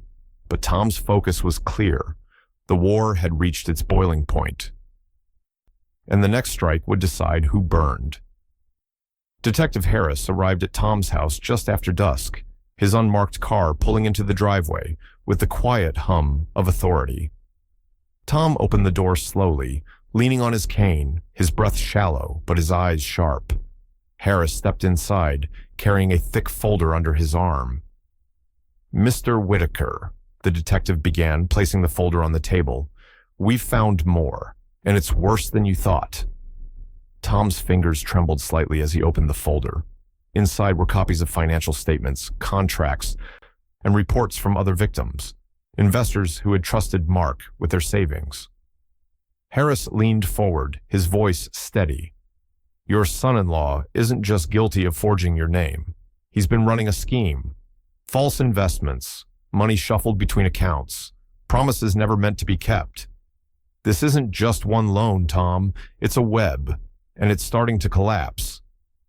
Tom sat back, a grim satisfaction settling over him. The proof was no longer just personal, it was systemic. Mark wasn't a clever businessman at all. He was a fraud, propped up by stolen money and lies. The news spread quickly. Word reached Mark's clients, and within days, phones rang off the hook at his office. Investors demanded answers. Some pulled their money immediately, others threatened lawsuits of their own. The polished mask Mark had worn so easily began to crack. Claire saw it firsthand. One evening, she walked into the study to find Mark shouting into the phone, his face red, his tie loosened, papers scattered across the desk. "No, it's a temporary issue," he barked. "Don't listen to rumors. Your investment is safe." He slammed the receiver down, his chest heaving. "Mark," Claire said softly, fear in her voice. "Is it true? Did you really do all this?" He turned on her sharply, his eyes wild. "Don't start. This is your father's doing. He's poisoning everything, turning people against me. They're pulling out because of him." Claire shook her head, tears brimming in her eyes. "I saw the documents, Mark, the forged signatures, the money trails. This isn't my father's imagination. This is real." Mark grabbed the edge of the desk, his knuckles white. "You think he's innocent. He's manipulating you, Claire. He's always hated me. This is his revenge." But even as he shouted, his voice cracked. Claire saw it, the fear behind his rage, the certainty that his empire was crumbling piece by piece. Outside their home, the public turned. Neighbors who once congratulated Mark now whispered when he passed. The Chamber of Commerce distanced itself, suspending his membership. Clients filed complaints with regulators, their voices joining the growing chorus of distrust. The man who had built his life on image now saw that image shattered, and he had nowhere to hide. At the diner, Tom overheard a group of men talking. "I always thought he was too slick," one muttered. "Turns out he was nothing but a thief." Another nodded. Funny how Tom looked crazy a few months ago, and now he's the one telling the truth. For Tom, it was vindication, not complete, not final, but enough to give him strength. His dignity was returning inch by inch, while Mark's world fell apart. Meanwhile, Mark spiraled. He stopped sleeping, his nights spent pacing the house, muttering about conspiracies and betrayals. He drank more, his temper flaring at the slightest spark. Claire grew more distant, unable to bridge the widening gulf between them. One night, after another shouting match, she locked herself in the bedroom, her sobs muffled through the door. Mark stood in the hallway, fists clenched, his reflection in the mirror across from him unrecognizable. A man, stripped of control, teetering on the edge of ruin. And across the street, in his quiet home, Tom sat by the window, watching the darkness settle over the neighborhood. His body was frail, his heart failing, but his will had never been stronger. Mark was unraveling, and the fall had only just begun. The pounding on the door came just after midnight, shaking the old frame so violently Tom thought it might splinter. He rose slowly from his chair, cane in hand, his heart hammering not only from illness, but from instinct. When he opened the door, Mark stormed in without waiting for permission, his face red, his eyes bloodshot, fury rolling off him like a storm. "You're destroying me," Mark roared, slamming the door behind him. His voice cracked with rage, echoing through the small house. Do you even realize what you've done? Clients are pulling out. The regulators are circling. My name is ruined in this town. Tom didn't flinch. He leaned on his cane, meeting his son-in-law's fire with calm steel. I'm not destroying you, Mark, he said evenly. I'm saving myself. You brought this on your own head. Mark's fists clenched. He took a step closer, towering over Tom, his breath hot with anger. Don't you dare lecture me. You think this makes you some kind of hero? You're a bitter old man, jealous of my success. That's all this is. Tom's eyes narrowed, his voice low and deliberate. Success built on theft isn't success. It's rot, and now everyone sees it. For a moment, the silence between them felt combustible. Mark's hands shook as though ready to strike, his body trembling with restrained violence. Tom stood unyielding, his frail form belying the strength in his gaze. You think you've won, Mark spat, his voice breaking. I'll take you down with me. You hear me? You won't live long enough to see me fall. The words hung heavy, threatening, and then Mark lunged forward, shoving Tom back against the table. Papers scattered across the floor, and Tom's cane clattered to the ground. His chest seized with pain, but still he glared up at Mark, refusing to yield. Go ahead, Tom said through ragged breaths. Show them who you really are. Before the moment could erupt into violence, the wail of sirens cut through the night. Red and blue lights flashed against the window as the front door burst open. 2 police officers stormed inside, separating them with practiced force. Back up, one officer barked, pushing Mark away. Now! Mark struggled against their grip, his face contorted with rage. He's lying. He's been lying about me from the start. Tom steadied himself against the wall, gasping for breath but refusing to look away. No, he said, his voice steady despite the pain. I've been telling the truth, and now everyone knows it. The officers forced Mark toward the door, his protests growing louder. This is harassment. You'll all regret this. His voice cracked as they dragged him out into the night. In the chaos, Claire appeared, her hair disheveled, her eyes wide with horror. She rushed to the doorway, torn between the man she had married and the father who stood before her, battered but unbroken. Dad, she whispered, her voice trembling. Why? Why are you doing this? Tom turned toward her, his expression weary but resolute. Because if I don't, he'll keep taking until there's nothing left. Not from me, not from you, not from anyone. Claire's eyes glistened with tears. She looked toward the flashing lights outside, where Mark shouted in vain against the officers holding him back. Her face twisted with conflict, love and loyalty tearing her in two. Tom reached for his cane, straightened his back, and walked slowly to the door. He watched as Mark was shoved into the back of the squad car, his rage spilling into the night. For the first time, Tom saw fear beneath the fury, fear of consequences, fear of exposure. As the police car pulled away, the street fell quiet again, leaving only the hum of crickets in the dark. Tom stood in the doorway, his chest still aching, but his eyes sharp with a flicker of triumph. Anna arrived moments later, rushing up the steps after hearing the commotion. She took one look at her brother, his clothes rumpled, his face pale but defiant, and understood what had just happened. Tom, she whispered, steadying him with a hand on his arm, you can't keep pushing like this. It's killing you. He nodded faintly, though his gaze never left the darkened street. Maybe, but tonight, he finally showed cracks. Anna searched his face, seeing the toll, but also the fire that still burned there. And what now? Tom's lips tightened into a thin line. He gripped his cane, his voice quiet but certain. Now, he said, victory is near. The words hung in the air, heavy with promise, as the night settled into silence once more. Detective Harris spread the documents across Tom's dining table, the stack of evidence now thick enough to crush a man's reputation under its weight.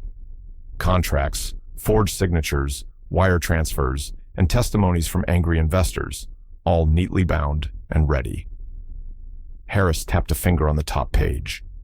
"This is enough," he said. "When it drops, it won't just be whispers anymore. It'll be official. He won't be able to talk his way out."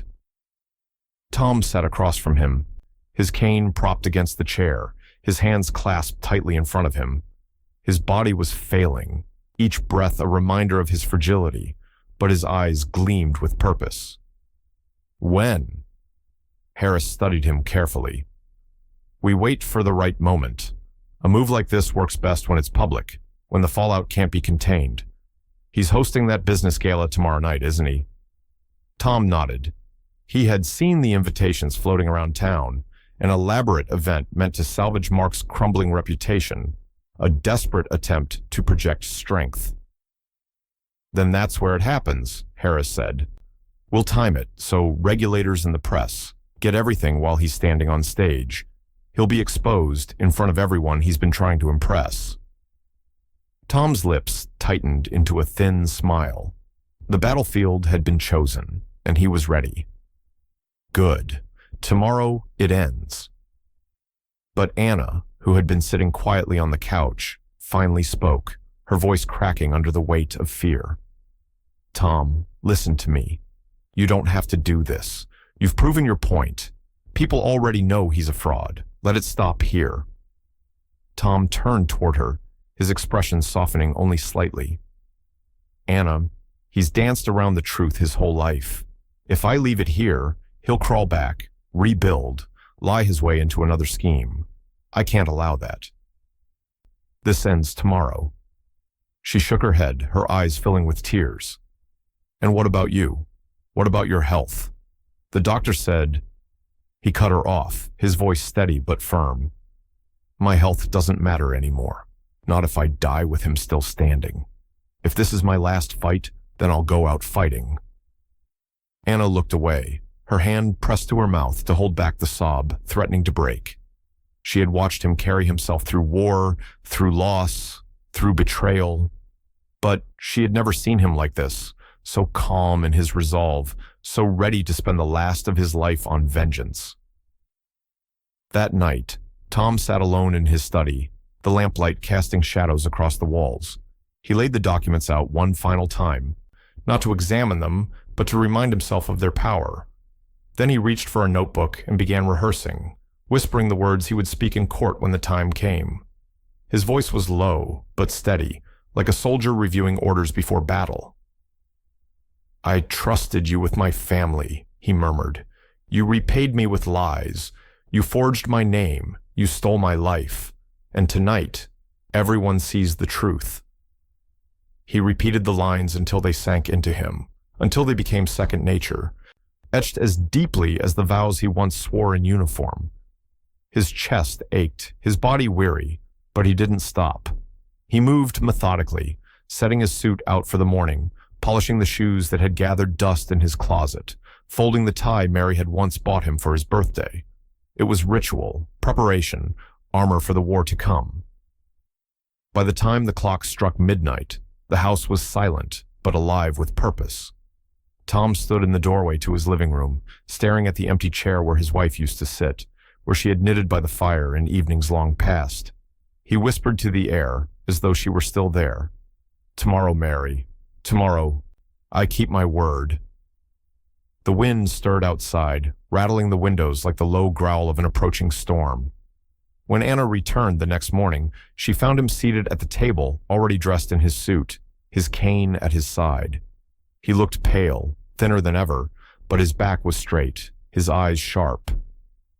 "You don't have to do this," she tried once more, her voice breaking. Tom stood slowly, buttoning his jacket. "I do, because this storm doesn't end until I finish it." And with that, he stepped past her, into the morning light. A soldier, ready for his last campaign. The ballroom shimmered with chandeliers and polished marble, every table draped in silk, every glass filled with expensive champagne. Mark Reynolds had spared no expense for his grand gala. This was his redemption night, the event meant to restore his reputation and remind the town that he was still a man of wealth, power, and charm. Investors and business leaders filled the room, murmuring in low tones, eyeing him with a mixture of curiosity and doubt. At the back, unnoticed in the swirl of tuxedos and gowns, Tom stood with his cane, half hidden in the shadows near the service entrance. He wore his suit like armor, the tie Mary had once bought him knotted neatly at his throat. His body was frail, his heart straining, but his eyes were alive with fire. Tonight was the culmination of every sleepless night, every moment of humiliation. Tonight, the storm would break. Mark moved through the crowd with his trademark grin, shaking hands, laughing too loudly, his charm rehearsed. He raised his glass and called for attention, stepping onto the stage at the front of the hall. "Friends," he began, his voice booming across the microphone, "thank you for being here tonight. I know there have been rumors, ugly lies, circulating about me, about my business. But tonight, we put all that to rest. Tonight, you'll see that Reynolds Investments is stronger than ever." Polite applause rippled through the crowd, though Tom noticed the unease in their faces. People clapped, but they did not believe. Mark pressed on, his arrogance undimmed. "I built this from the ground up. No handouts, no debts, just grit and vision." His words rang hollow now, the lie he had told so often, spoken one last time. And then the doors burst open. The sharp echo of footsteps filled the hall as men and women in dark suits entered, badges flashing under the bright lights. Regulators, investigators, armed with warrants and authority. The applause died instantly. Gasps filled the room as they moved with precision, fanning out through the crowd. One officer strode to the stage, papers in hand. "Mark Reynolds," he announced, voice loud and commanding, "your offices are being seized under federal investigation. Your accounts, your files, everything." Mark's smile froze, his face paling as murmurs rose like thunder around the hall. "This is outrageous," he sputtered, gripping the microphone. "This is a mistake." But already agents were moving through the ballroom, confiscating briefcases, handing out copies of the warrants. Phones buzzed as guests checked news alerts, headlines spreading faster than whispers. Reynolds Investments under federal investigation. Investors gasped, their faces turning from confusion to anger. One man shouted, "You told us our money was safe." Another woman clutched her husband's arm, whispering, "It was all true." Claire stood near the front, her hand pressed to her mouth as the truth unraveled before her eyes. She had defended him for so long, blinded by loyalty, by marriage vows, by the belief that her father's accusations were delusions. But now, in the blinding light of exposure, she saw it for what it was. Every lie, every theft, every betrayal. Her knees buckled, and she collapsed into a chair, tears streaming silently down her face. Mark clung to the microphone, desperation bleeding into his voice. "These are lies, smears. My father-in-law has poisoned you all against me." His eyes darted through the crowd, wild, searching, until they landed briefly on the edge of the room. And there, he saw him, Tom, standing in the shadows, cane in hand, his face calm, unflinching.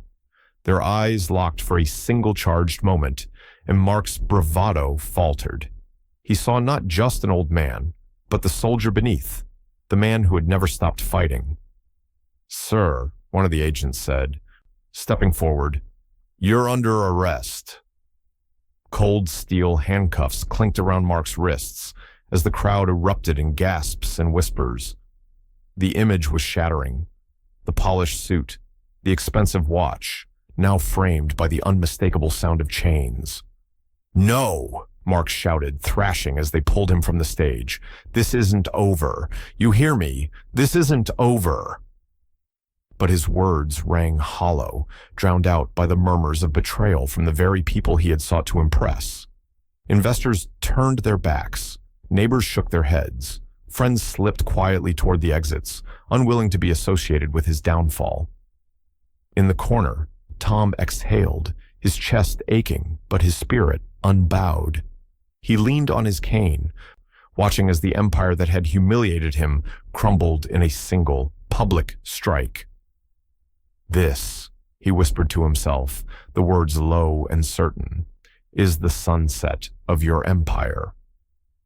As Mark was dragged through the double doors, the echoes of his protests fading into the night, Tom turned slowly and stepped back into the shadows.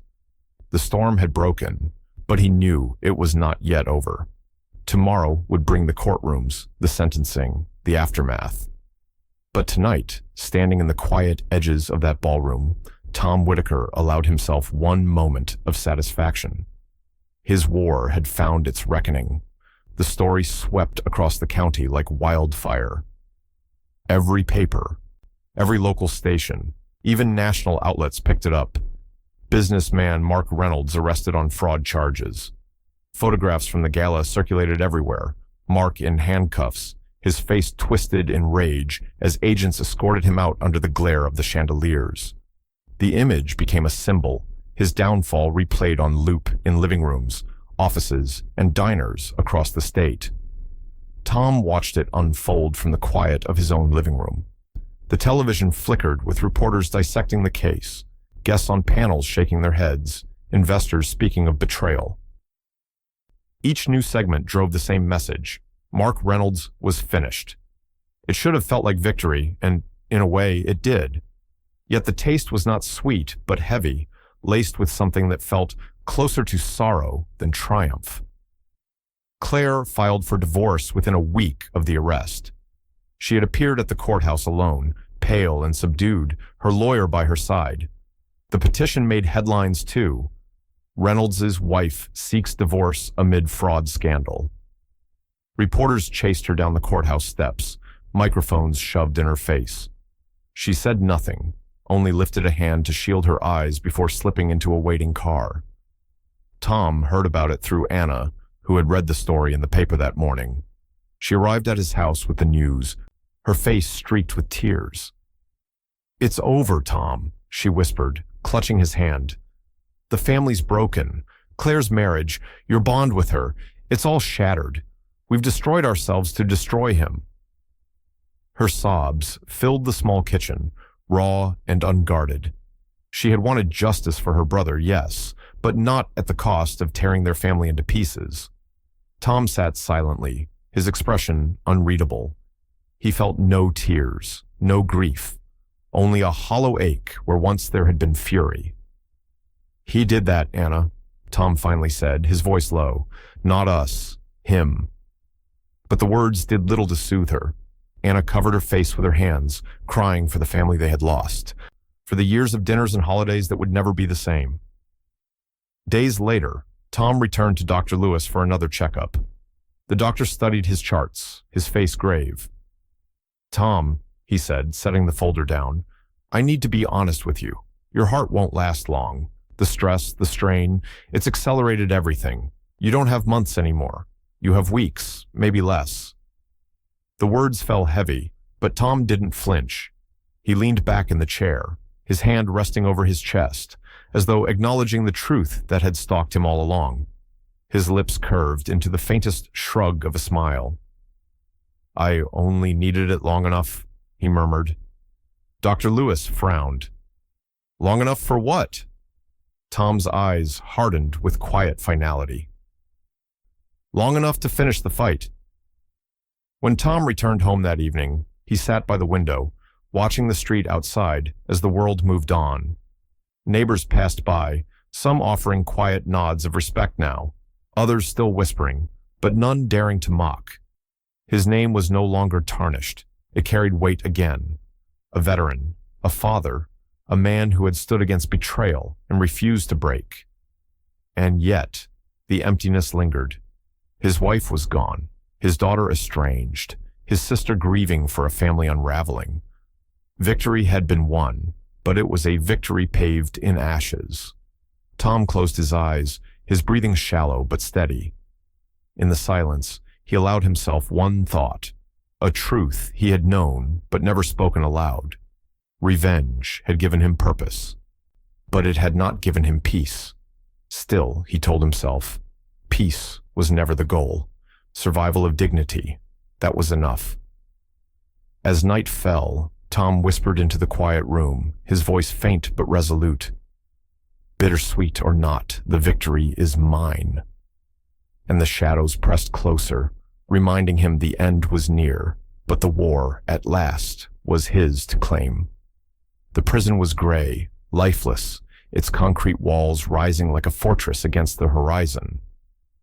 Tom moved slowly through the visitor's wing, his cane tapping rhythmically against the floor. He had received the notice a week earlier, Mark Reynolds' request a visit. Against his better judgment, Tom had agreed. Some part of him wanted to see what remained of the man who had torn his family apart. The guard led him to a narrow booth, divided by thick glass. The air smelled of disinfectant and stale sweat.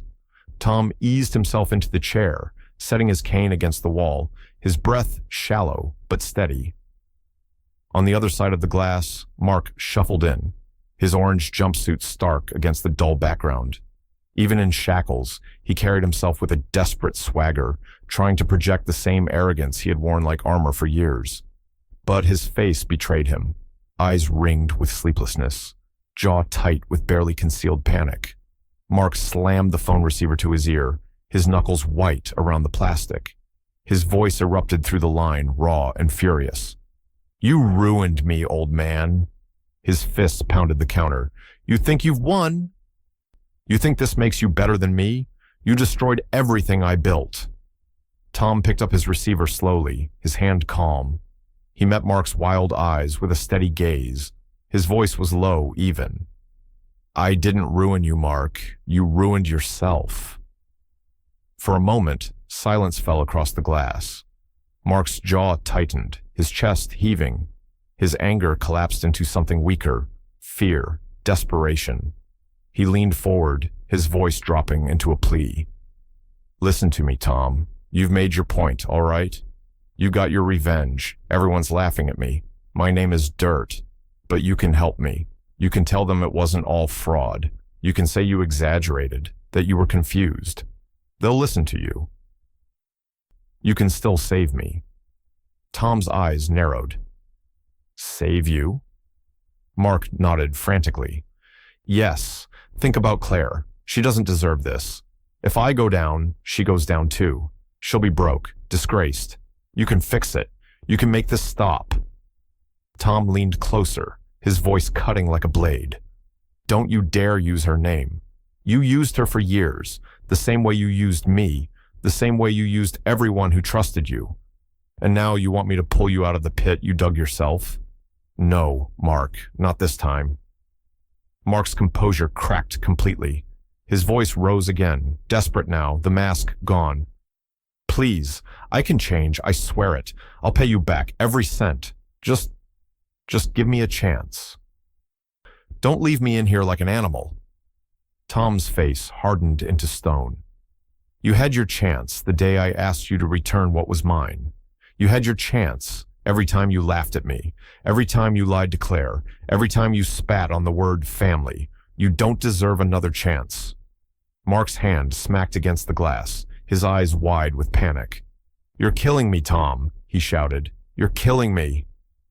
But Tom didn't raise his voice. He spoke softly, with the calm of a man who had carried his truth through fire. "No. You killed yourself. I just refused to bury the body." The guards moved in as Mark grew more frantic, his shouts filling the visitors' hall. They pried him from the booth, his body thrashing, chains rattling. His voice echoed, broken and enraged. "This isn't over. You hear me? This isn't over." Tom set the receiver down gently, rising to his feet with slow, deliberate care. His body ached, his chest throbbed, but he refused to show it. He retrieved his cane, adjusted his suit jacket, and walked out as Mark's voice trailed behind him, swallowed by the clamor of the guards. The air outside was sharp and cold. Tom paused at the gates, leaning heavily on his cane, the sound of the prison doors clanging shut behind him. For a moment, he closed his eyes, letting the wind wash over him. He had seen Mark's rage, he had seen his fear, and he had left him there, caged by his own sins. But as Tom walked back to his car, a heaviness settled over him. Revenge had been delivered, justice carved out with precision. Yet the silence in his chest told him what he already knew. The war might be over, but the cost would haunt him until the very end. And the end, he felt, was drawing near. The house greeted Tom with silence. He closed the door behind him, the lock clicking into place like the seal of a tomb. No voices, no laughter, no footsteps echoed in the halls. Just the creak of old wood under his cane as he made his way into the living room. On the mantel, his wife's photograph stared back at him. Mary, captured in a moment of soft laughter, her eyes full of the warmth that had once made this house a home. The picture seemed to look through him, weighing his victories and his failures alike. Tom stood in front of it, his breath shallow, his chest aching with every rise and fall. "I kept my word," he whispered, his voice rough with fatigue. "I made him pay." The words hung in the air, swallowed by the heavy silence. There was no reply, no comfort from the photograph, only the hollow reminder that the person he wanted most to hear those words was gone. He lowered himself into his old recliner, the springs groaning under his weight. The room was dim, lit only by the fading light of evening creeping through the curtains. Every corner of the house seemed to lean in around him, pressing its emptiness into his bones. After a long stretch of silence, the door creaked open.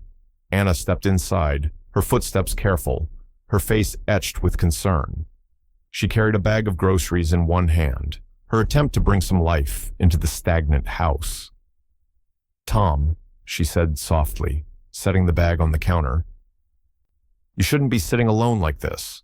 You need people around you. You need family." He didn't look up. His eyes remained fixed on Mary's picture. "Family," he muttered, his tone distant, almost bitter. "What's left of it?" Anna walked to his side, resting a hand gently on his shoulder. "You still have me. You'll always have me." For a moment, Tom's eyes flickered toward her, but the distance remained. His silence said more than words could. She had stood by him through every step, but the gulf between them was one even she couldn't bridge. Anna sat down across from him, her voice soft but insistent. "Tom, you won. You did what you set out to do. But you can't let this emptiness take the rest of you. Don't let the darkness swallow what's left." He leaned back in the chair, his face cast in shadow, his lips pressed into a thin line. He wanted to answer, to assure her, but the truth was heavier than his words could carry. Revenge had filled him with purpose, but now that it was done, there was nothing left but silence. The room darkened as the sun dipped below the horizon. Anna lingered, trying to fill the void with small words of comfort, but Tom gave little in return, only nods, brief glances, and the occasional sigh. Finally, she stood, her hand brushing his as she left. "I'll come by tomorrow. Don't sit here all night, Tom." When the door closed behind her, the darkness settled deeper. Tom turned once more toward the mantel, the photo of Mary barely visible in the dim light. The house was heavy with absence, with the ghosts of what had been. He whispered into the silence, his voice barely more than breath. "It's over, Mary, but it doesn't feel like victory." The only reply was the creak of the old house and the weight of the darkness that lingered, refusing to lift. Tom's sleep was restless, his dreams thick with shadows of the past. In one, he stood in the backyard of the old house, the air golden with summer light. Claire was no older than 8, her hair tied in ribbons, her laughter bright as she ran through the grass toward him. She held a kite in her hands, its tail streaming behind her, and shouted, "Daddy, look, I can fly it all by myself." He remembered that day, the way she had looked at him, her eyes filled with trust, the pride in her voice. In the dream, she turned to him, smiling wide, but when he reached for her, the scene shattered. The laughter dissolved into sobbing, the sunlight fading into gray. Tom woke with a start, tears streaming down his face. His chest ached fiercely, his breath ragged as his hand pressed over his heart. For a moment, panic gripped him. Was this the end? But the pain eased, leaving behind only the sting of the dream, sharper than any physical wound. He sat in the quiet house, the memory of her laughter haunting him. Revenge had brought down Mark, but it hadn't brought Claire back. If anything, it had driven her further away. The next morning, Anna found him at the kitchen table, staring at a blank sheet of paper. A pen rested between his fingers, unmoving. She set down a bag of groceries, watching him carefully. "What are you doing?" Tom didn't look up. Thinking of writing to her, Claire. Anna's eyes softened. "You should. Tell her you love her. Tell her you did all of this for her too. Maybe it's not too late." Tom nodded slowly, then began to write. The words came haltingly at first, then flowed faster. He wrote about the loan, about the betrayal, about the nights he sat awake knowing his life depended on money that should have been returned. He wrote about his wife, about promises made at her grave, about the way he could not stand to let Mark win. And then, at the bottom, he wrote the hardest words of all. "I never stopped loving you, Claire. Not for a single day." He stared at the letter for a long while, his hand trembling as he folded the page. But when he looked at the envelope in front of him, something inside cracked. His jaw tightened. With one sudden motion, he tore the letter in half, then into quarters, then into shreds that scattered across the table like ash. Anna gasped softly. "Tom, why?" He shook his head, his voice low, bitter. "She wouldn't believe me. Not after everything. Not after choosing him." Anna reached across the table, taking his hand. "She's still your daughter. You can't let this end with silence." But Tom pulled his hand back, staring at the scraps of paper. "Some things can't be forgiven, not by me, not by her. The bridge is burned." The silence in the room grew heavy. Anna wiped at her eyes, her voice breaking. "All this fighting, all this pain, and what's left? He's in prison, yes. But look around you, Tom. We've lost Claire. We've lost everything." Tom didn't answer. He leaned back in his chair, staring at the ceiling, his breath shallow. The emptiness pressed in harder than ever. The house felt colder, the rooms darker. Even the victory he had carved out with such precision now tasted like dust. That night, as he lay in bed, the dream returned again. Claire's laughter, bright and innocent, cutting through the years. Only this time, when she turned to him with the kite, her smile faded. Her eyes were full of disappointment. He woke with a shudder, the darkness pressing in. The sound of her sobbing in the dream clung to him, echoing long after he opened his eyes. Tom turned toward the ceiling, his lips parting as though to speak into the silence, but no words came, only the truth he could not escape. Victory had been won. But it had left him haunted. The doctor's office was quiet, the air humming faintly with the sound of machines. Tom sat across from Dr. Lewis, his cane propped against the chair, his breath shallow but steady. The doctor studied him for a long moment, then leaned forward, his expression softer than usual. "Tom," he said gently, "I've told you the hard truth about your heart. You don't have much time left. I can't change that. But I'll tell you what you can change, what you leave behind. Legacy matters. How people remember you matters." The word hung in the air. Legacy.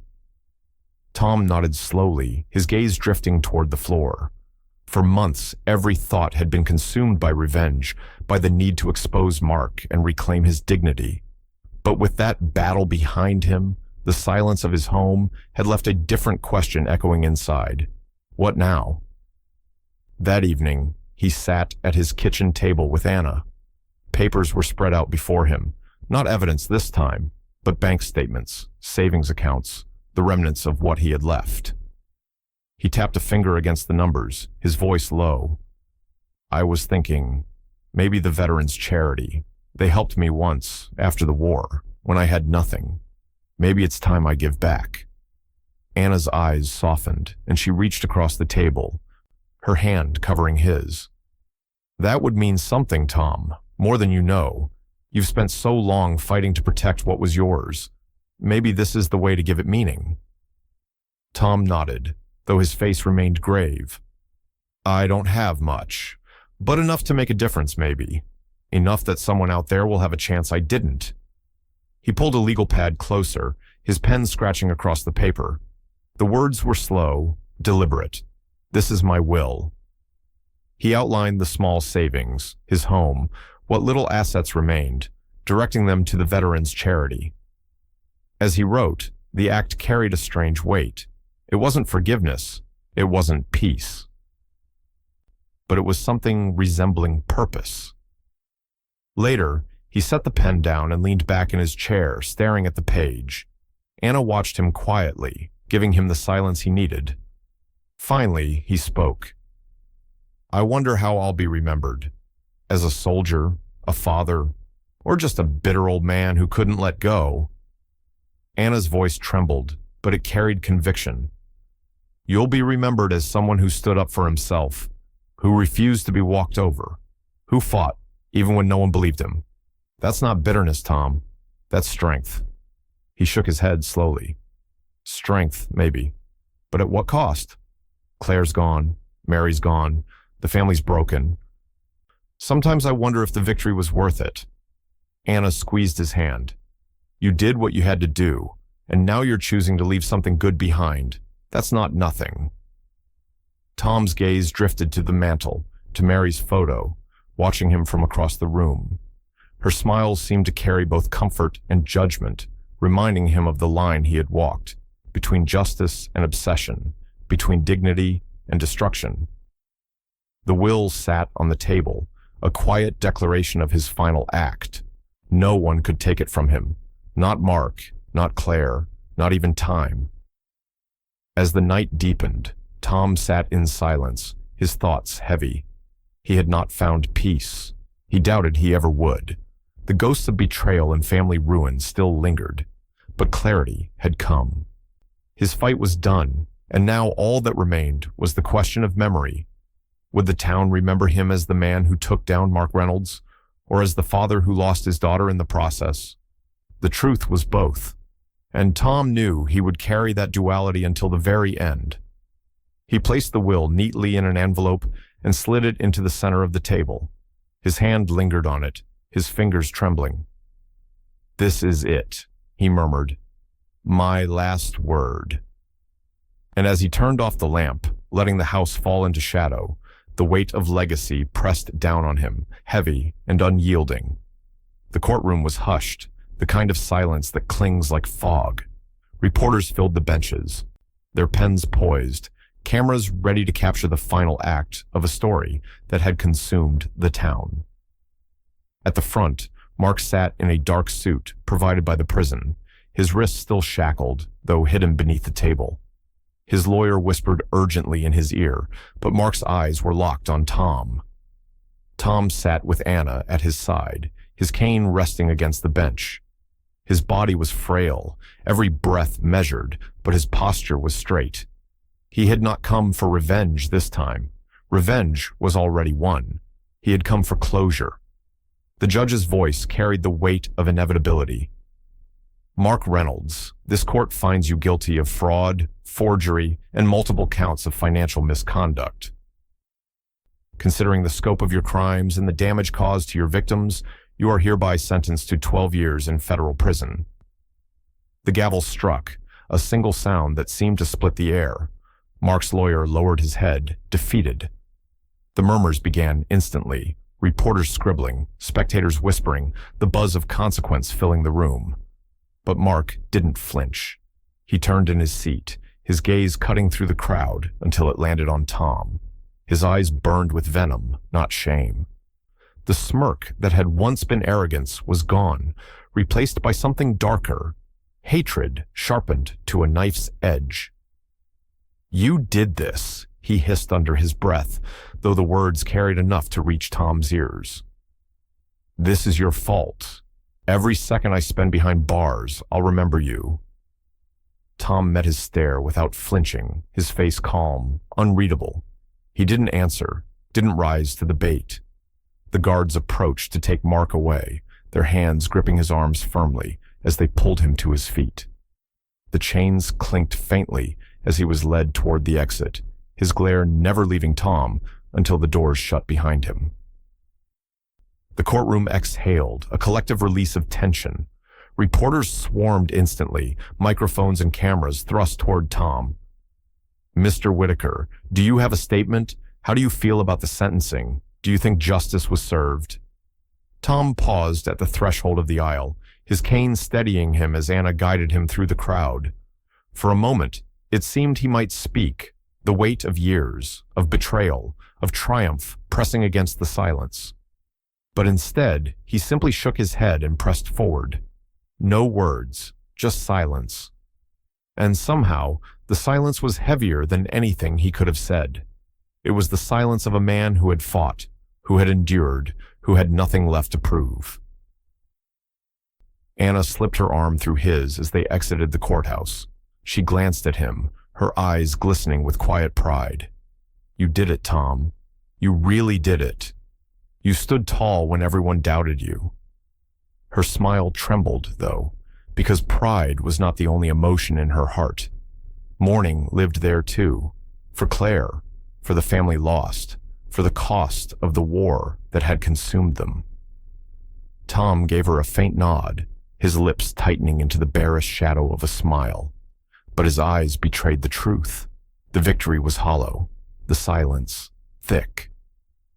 Outside, the reporters' voices still rang out, their questions echoing through the cold air. "Any comment, Mr. Whitaker? Do you feel vindicated?" Tom gripped his cane tighter. Each step measured as he descended the courthouse steps. He did not look back, did not answer, did not give them the closure they craved, because in his heart, he knew. Some stories end not with words, but with silence that lingers, heavier than judgment, heavier than victory. It happened in the quiet of the evening. Tom had just returned from the courthouse, the echo of reporters' questions still ringing faintly in his ears. He lowered himself into his recliner, cane leaning against the armrest, and closed his eyes. For a moment, the house was still, and he thought he might finally rest. Then the pain struck. It was sharp, searing, spreading from his chest, like fire. His breath caught in his throat, his body seizing as he clutched at his heart. Papers slipped from his lap and scattered across the floor as he gasped for air. "Anna!" he tried to call, but the word barely made it past his lips. She had been in the kitchen, washing a few dishes. The sound of his cane clattering to the ground brought her running. When she saw him slumped in the chair, face ashen, eyes wide with pain, her heart stopped. "Tom!" She dropped the towel, rushing to his side. "Stay with me, please. Stay with me." She grabbed the phone with trembling hands, calling for an ambulance, her voice breaking as she relayed the address. Then she knelt beside him, gripping his hand tightly as his body shuddered. "You're not leaving me like this, do you hear me? Not tonight." The wail of sirens came minutes later, though to Anna it felt like hours. Paramedics stormed through the door, working quickly, lifting Tom onto a stretcher. Anna clutched his hand until they pried her fingers free, urging her to follow in the ambulance. At the hospital, fluorescent lights burned overhead as machines beeped and doctors moved with urgency. Anna stood in the hallway, her hands pressed together, whispering prayers she hadn't spoken in years. Finally, Dr. Lewis emerged, his expression grave but calm. "He's stable, for now," the doctor said. "But this was a massive heart attack. His heart can't take much more. One more episode like this, and..." His voice trailed off, the rest unspoken but clear. Anna swallowed hard, her eyes brimming with tears. She followed Dr. Lewis into the room where Tom lay, pale against the sheets, tubes and wires snaking from his body. His eyes fluttered open, meeting hers with the faintest trace of a smile.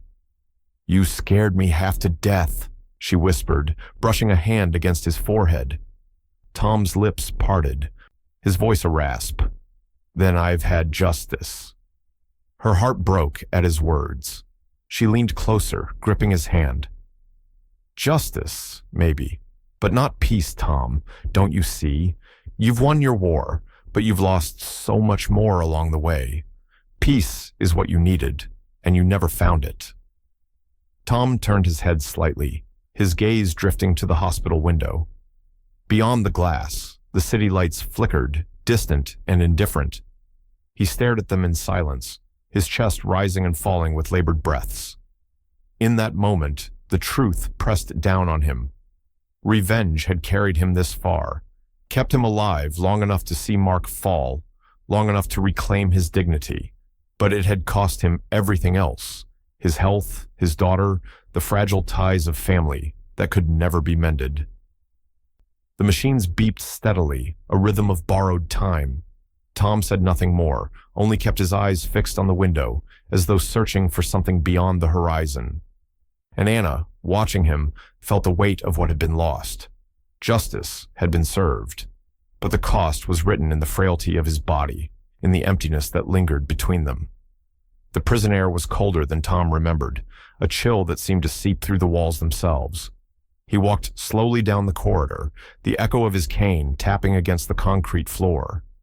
The guards escorted him without a word, their footsteps a steady rhythm in the silence.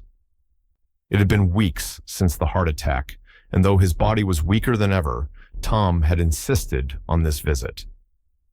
There was unfinished business, one final confrontation, before he could close the book on Mark Reynolds. They led him to the visitation room, where rows of booths sat divided by thick glass. Tom lowered himself into the chair, every movement a struggle, but his eyes were sharp, unwavering. He set his cane against the wall and folded his hands on the table, waiting. When Mark entered, Tom almost didn't recognize him. The swagger, the polished suits, the air of invincibility, gone.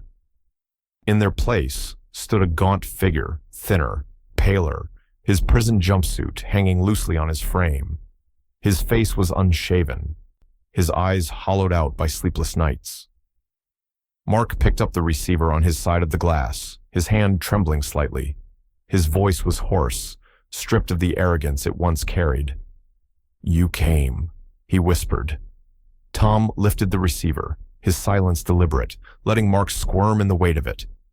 Mark's lips curled into something between a sneer and a plea. "I hate you," he said, the words fragile, broken. "But I'm still your son-in-law." His eyes searched Tom's, desperate for acknowledgement, for any thread of connection left between them. Tom's expression didn't shift. He leaned forward slightly, his voice low and steady. "Not anymore." The words landed like a final blow, heavier than chains. Mark's shoulders sagged, the last of his defiance crumbling. His eyes welled with something unspoken, anger, grief, perhaps even shame. But Tom didn't give him the satisfaction of waiting to see which. Without another word, Tom set the receiver down and pushed himself to his feet. His body trembled under its own weight, his chest tight, but he forced himself upright, gripping his cane. He didn't look back. Behind him, Mark's voice rose faintly, cracking in desperation. "You can't just walk away. You can't leave me here like this." The guards moved quickly, pulling him back as his shouts echoed through the room. Tom kept walking, his steps slow but unyielding, his face set forward. When he stepped outside, the air struck him fresh and cool, sunlight breaking through the clouds overhead. He paused on the prison steps, the warmth of the light falling across his face. For the first time in months, maybe years, he felt a strange stillness. Not joy, not peace, but clarity. Anna was waiting by the car, her eyes full of worry as she watched him descend the stairs. "Are you all right?" she asked softly, steadying his arm. Tom nodded faintly. "It's done," he murmured. She searched his face. "And does it feel like enough?" Tom's eyes lifted toward the sky, where beams of light stretched across the gray. It feels separate. That's all I needed. Him in there, me out here. Two lives that will never touch again. Anna pressed her lips together, holding back tears. She wanted to believe this meant closure, but she knew her brother well enough to understand. Some wounds never closed. Tom climbed into the car, lowering himself carefully into the seat. As Anna drove away, he leaned against the window, watching the prison fade into the distance. For years, his life had been consumed by betrayal, by humiliation, by the relentless march toward revenge. He had won. Mark was broken, his empire shattered, his name forever ruined. But the cost was written in every line of Tom's face, every rasp of his breath. He closed his eyes as the car rolled on, sunlight streaming across the horizon. Resolution, he realized, didn't come in healing. It came in separation. The war was over, not because forgiveness had been given, but because he had walked away. And in that quiet truth, Tom finally allowed himself to rest.